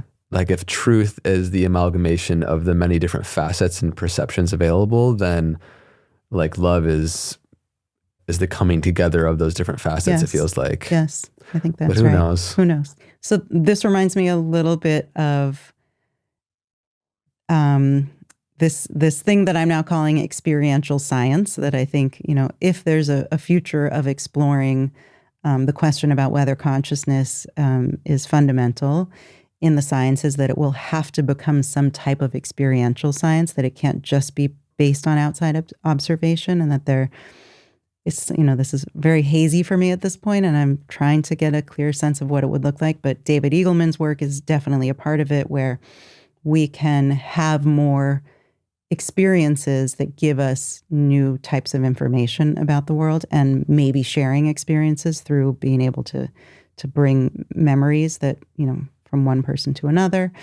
And language, as you were saying, is really this barrier that I'm hopeful that the science of the future will be able to overcome in some sense. So, even mathematics is another language. And I was recently thinking about Albert Einstein's brilliant mind, and the fact that his theories of general and special relativity came to him in the form of an intuition. Of course, that intuition came from knowledge and other things, but it initially came in the form of an intuition that space-time is kind of the fabric of reality and that it's warped by matter.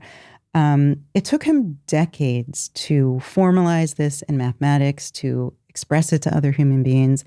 And I was thinking recently, how interesting and effective would it have been if he could have just shared that intuition with someone, right?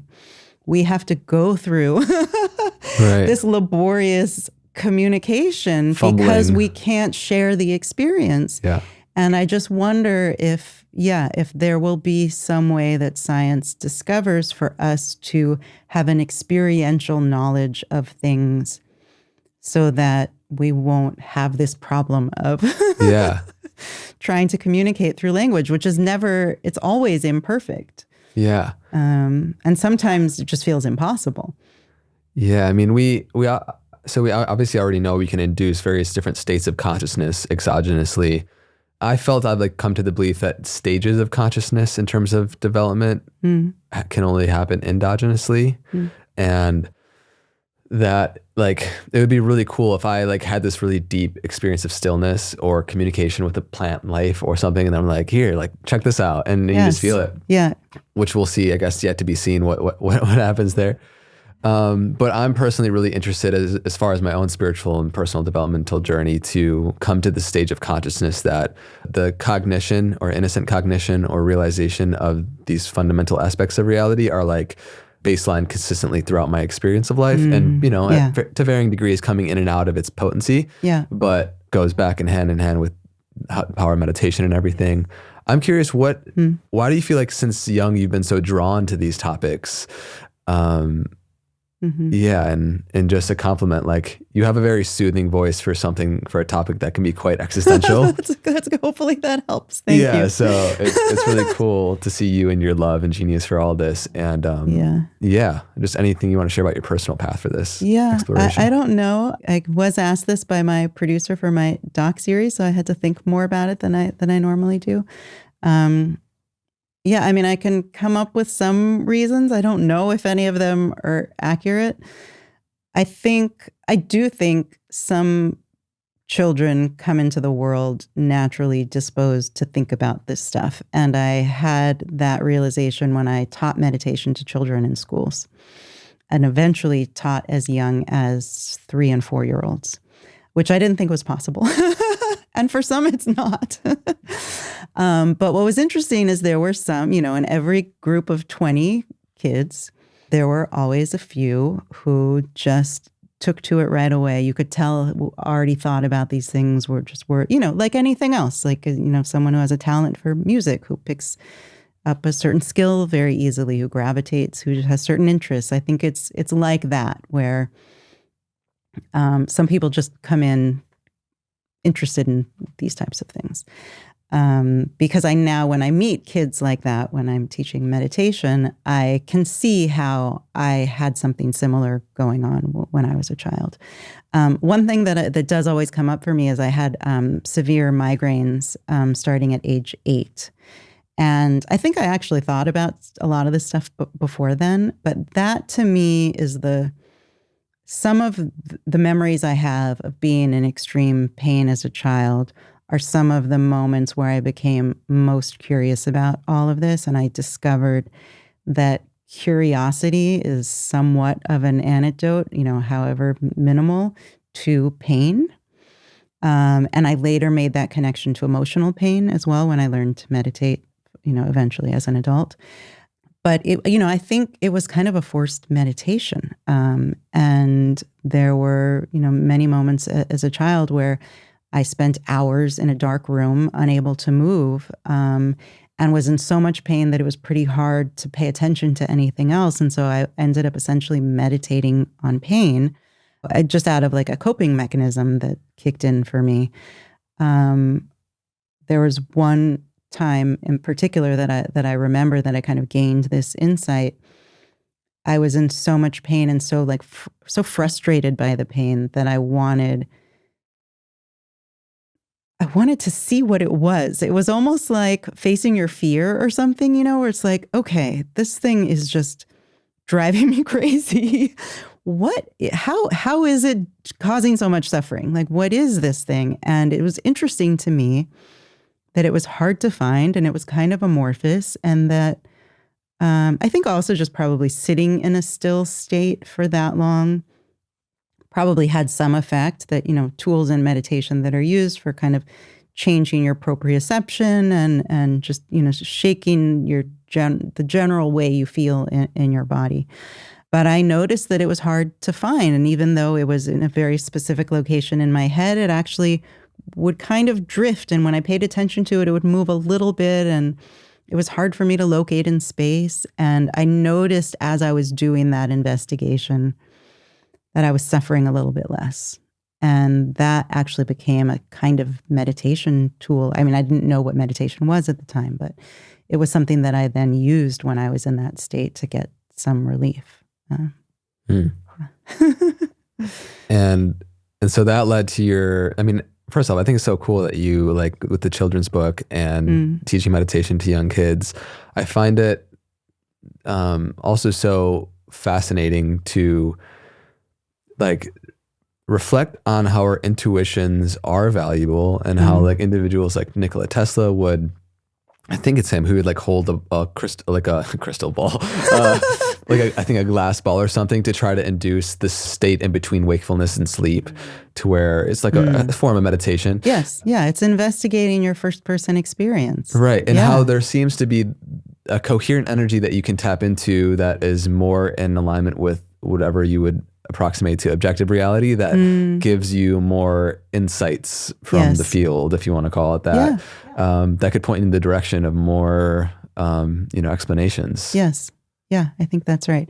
And actually, when I first learned how to meditate and learned about Buddhist philosophy and the practice of meditation, it really struck me as a scientific tool. I mean, I feel like that's the wrong way to describe it, but it does seem like another way to investigate reality, and to investigate our experience, and it's interesting that it turns out to be a tool for dropping some of these illusions and getting a clear sense of how the brain works and all of that. It doesn't mean it can't give us false ideas about how the universe works, but there are a lot of truths that science has confirmed for us that can be found just in investigating your internal experience. Yeah. In terms of your internal experience, how has your research into this topic for the past while changed and transformed your day-to-day experience of life? I'm curious what comes to mind. Yeah. I was going to say that it doesn't as much as you would think that it would, because I still have to live my life and raise my kids and pretend I have a self and all the rest. I would say that, in terms of just my psychological state, it has been a kind of therapy for me, actually. It definitely, and a kind of meditation, I think. It brings me closer to these subjects and to thinking about them and to being curious about the world around me in every moment than I was before. Just this plant research that I've been looking into recently, I noticed that I feel a little different in the world, and I think about things differently, and I have questions, and there's something more engaging. There's like a closer contact. I would say that it actually has the effect of bringing my meditation practice into my daily life, and that's always a positive thing.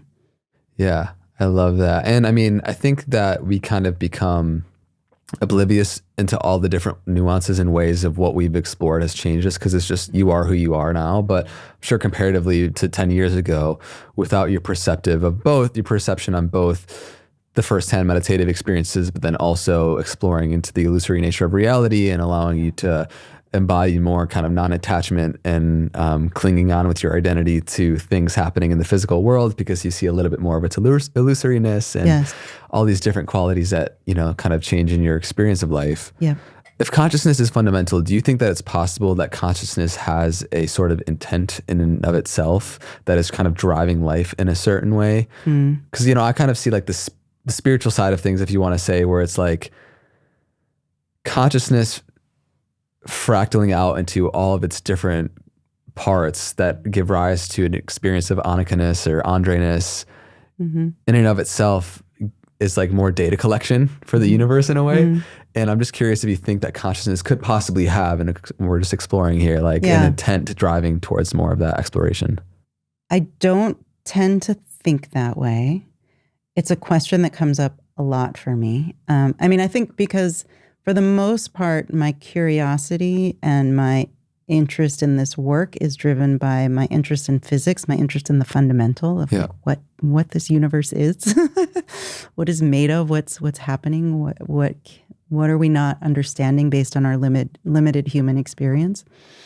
I'm biased towards not thinking that way only because in the sciences, anthropomorphizing or trying to find some sort of meaning the way it relates to human beings often leads us down the wrong path.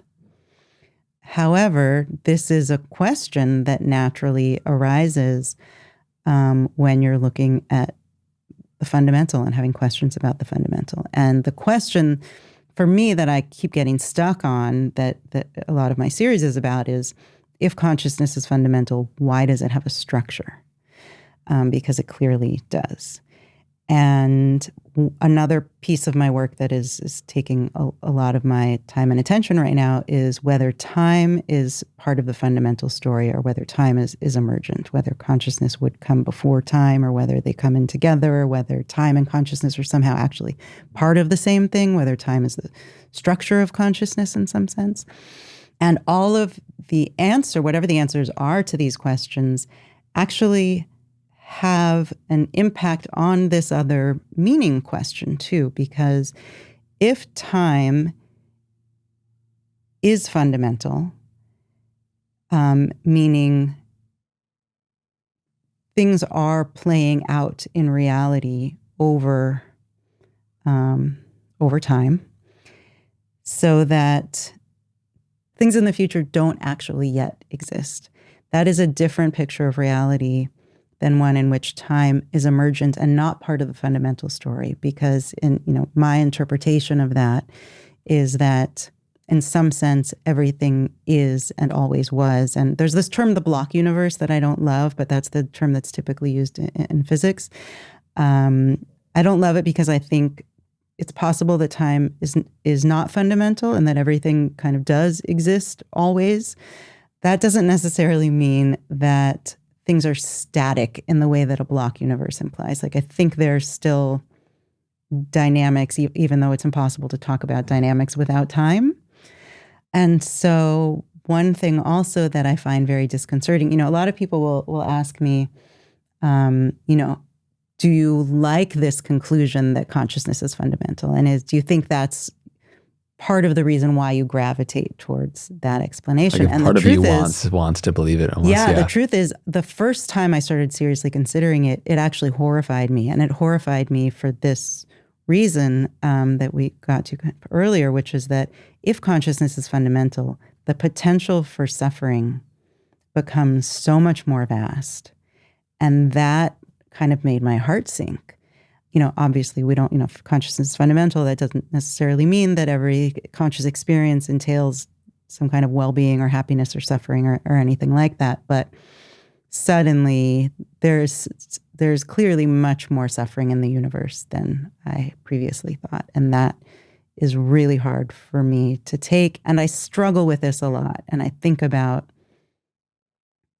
what does that mean? And is it possible for there to be some resolution? And one thing that I hope turns out to be true is that time is part of the fundamental story, because time gives an end to suffering. And I fear the conclusion that I fear the conclusion of a universe in which time is not fundamental, and in some sense, suffering kind of exists in eternity.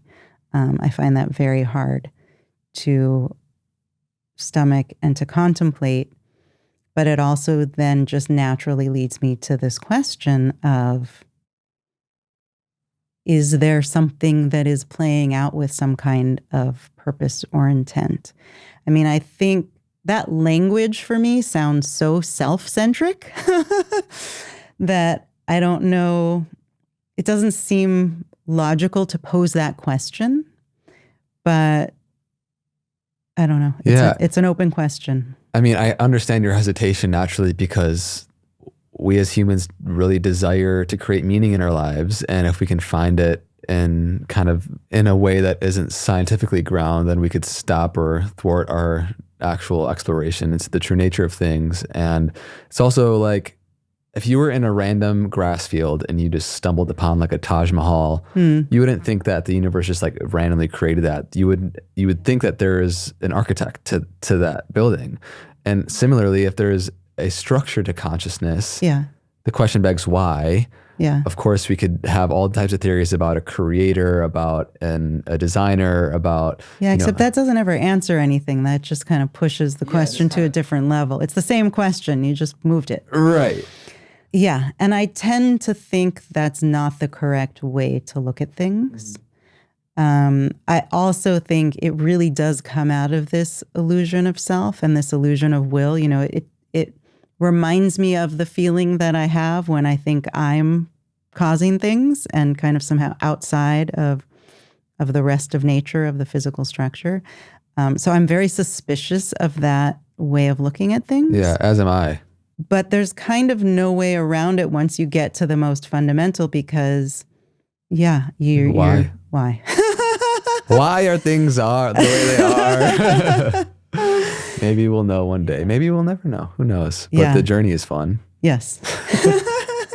When it's fun, it's fun. My last question is around artificial intelligence. Okay. Because as we've been seeing the past decade and beyond, such a exponentially evolving industry and technology, and what we've been talking today about the possibility of consciousness being fundamental, about me just kind of glibly postulating that your daughter could be a humanoid robot earlier, to thinking that we're not too far off. No, I don't think we are. To the reality of something that, we can already get there where things just seem conscious out of an artificial structure intelligence that we made. So as you see the advent of AGI, like what are your general thoughts around consciousness, it being fundamental, how we relate to it? Could it suffer? If it's fundamental, it could, and all the ethical and tangents that come from this. Yeah. I don't think about this as much as you would think I would. I do. Yeah. And I think part of the reason is because I think so much about the possibility that consciousness is fundamental. No system is kind of intrinsically more interesting to me than any other. And so I'm already in the world of wondering, are plants sensing the direction of light? Is there a felt experience associated with that? And so I'm kind of already asking that AI question about everything in the universe, right? I'm wondering if it's possible that every single thing we perceive, everything that, is matter, that is where we interact with, that is the physical world, is actually a representation of conscious experiences at bottom. So in some sense, that makes AI not as interesting as if you believe that only mammals and humans are conscious, right, and we might be creating the next conscious thing. However, I think there's something applicable. So if we start to somehow understand or discover that consciousness goes deeper in nature and possibly fundamental, I think there's clearly I think whether or not, but especially if it's fundamental, there's clearly this correlation between the physical structure that we can observe and the conscious experiences that gives rise to, or that are, intrinsic to it. AI systems are so different from the human brain in terms of the matter and what they're made of and how they're created and designed. On almost every level. There's no DNA there. There's no, it's like the physical structure itself is so different that I would expect, if there's a conscious experience there, because consciousness is fundamental, for it to be completely different from a human experience. So I would expect that my experience is more similar to an ant or maybe even a rose bush than it would be to an AI whose behavior, the output, looks very similar to mine. But because it's created because the matter is so different, we couldn't even begin to imagine what that experience is like. And so I think about it, in slightly different terms than other people do. But the things I wonder about are, how will we know if they're suffering? How can we be less confused about behavior mapping onto experience? That seems like a good yardstick now in biological systems. Our behavior is similar, and that likely reflects how similar our internal experiences are. But if we create something that exhibits the same behavior but is made of something very different, I think there's going to be some intuition shaking there in terms of trying to understand what the range of possibilities, what the Umwelt of AI is or will be. Umwelt. Umwelt. Yeah. So, I mean, we kind of touched on this earlier where the appearance of what seems like conscious behavior does not denote that another life form is actually conscious. And as it's like carbon versus silica life. It's like a new emerging type of existence or life form, if you want to call it that. And yeah, well, behavior might not be the best guide, and that's all we're going to have with AI. And it's going to be the first time we have behavior that looks human but is not human. And what we do with that, I don't know. It's going to be tricky to navigate. Yeah, it's just going to be very interesting whether a perfectly designed humanoid robot has displays of compassion and empathy and appears to be conscious. Yeah. How we're going to relate with that. Yeah. What that will do what will that do to our perception of what consciousness is, and yet to be seen, but super fascinating and evolving very fast. Yes. Yeah. Okay. Do you think aliens exist?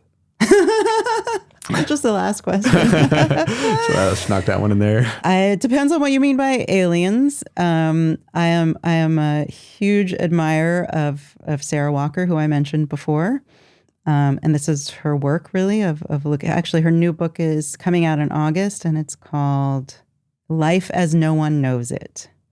So I believe there are other life forms that we have yet to detect. I think there could be a lot of it here on Earth. I think there could be a lot, especially if space is not fundamental. I think in some sense we could be parallel to it and not able to interact the way Sarah talks about it.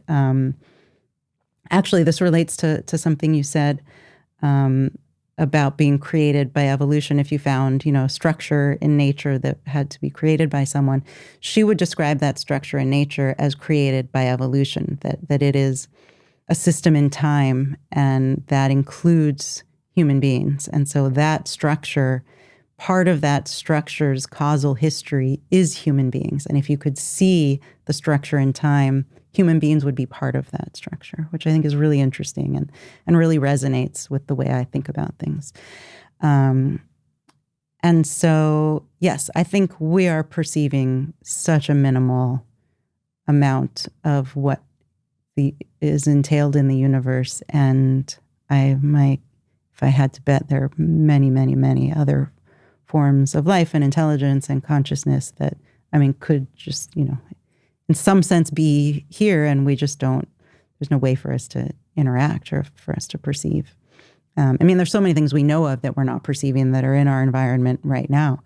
This plant research is super interesting. They have to keep coming up with new tools because we're discovering new compounds that we didn't know existed, because plants create them and use them to communicate, but we have no use for them. And so we have no way, we had no tools in the past to detect them. So yeah, I think we are going to discover more and more about the universe, and I will be very surprised if that doesn't entail other life forms.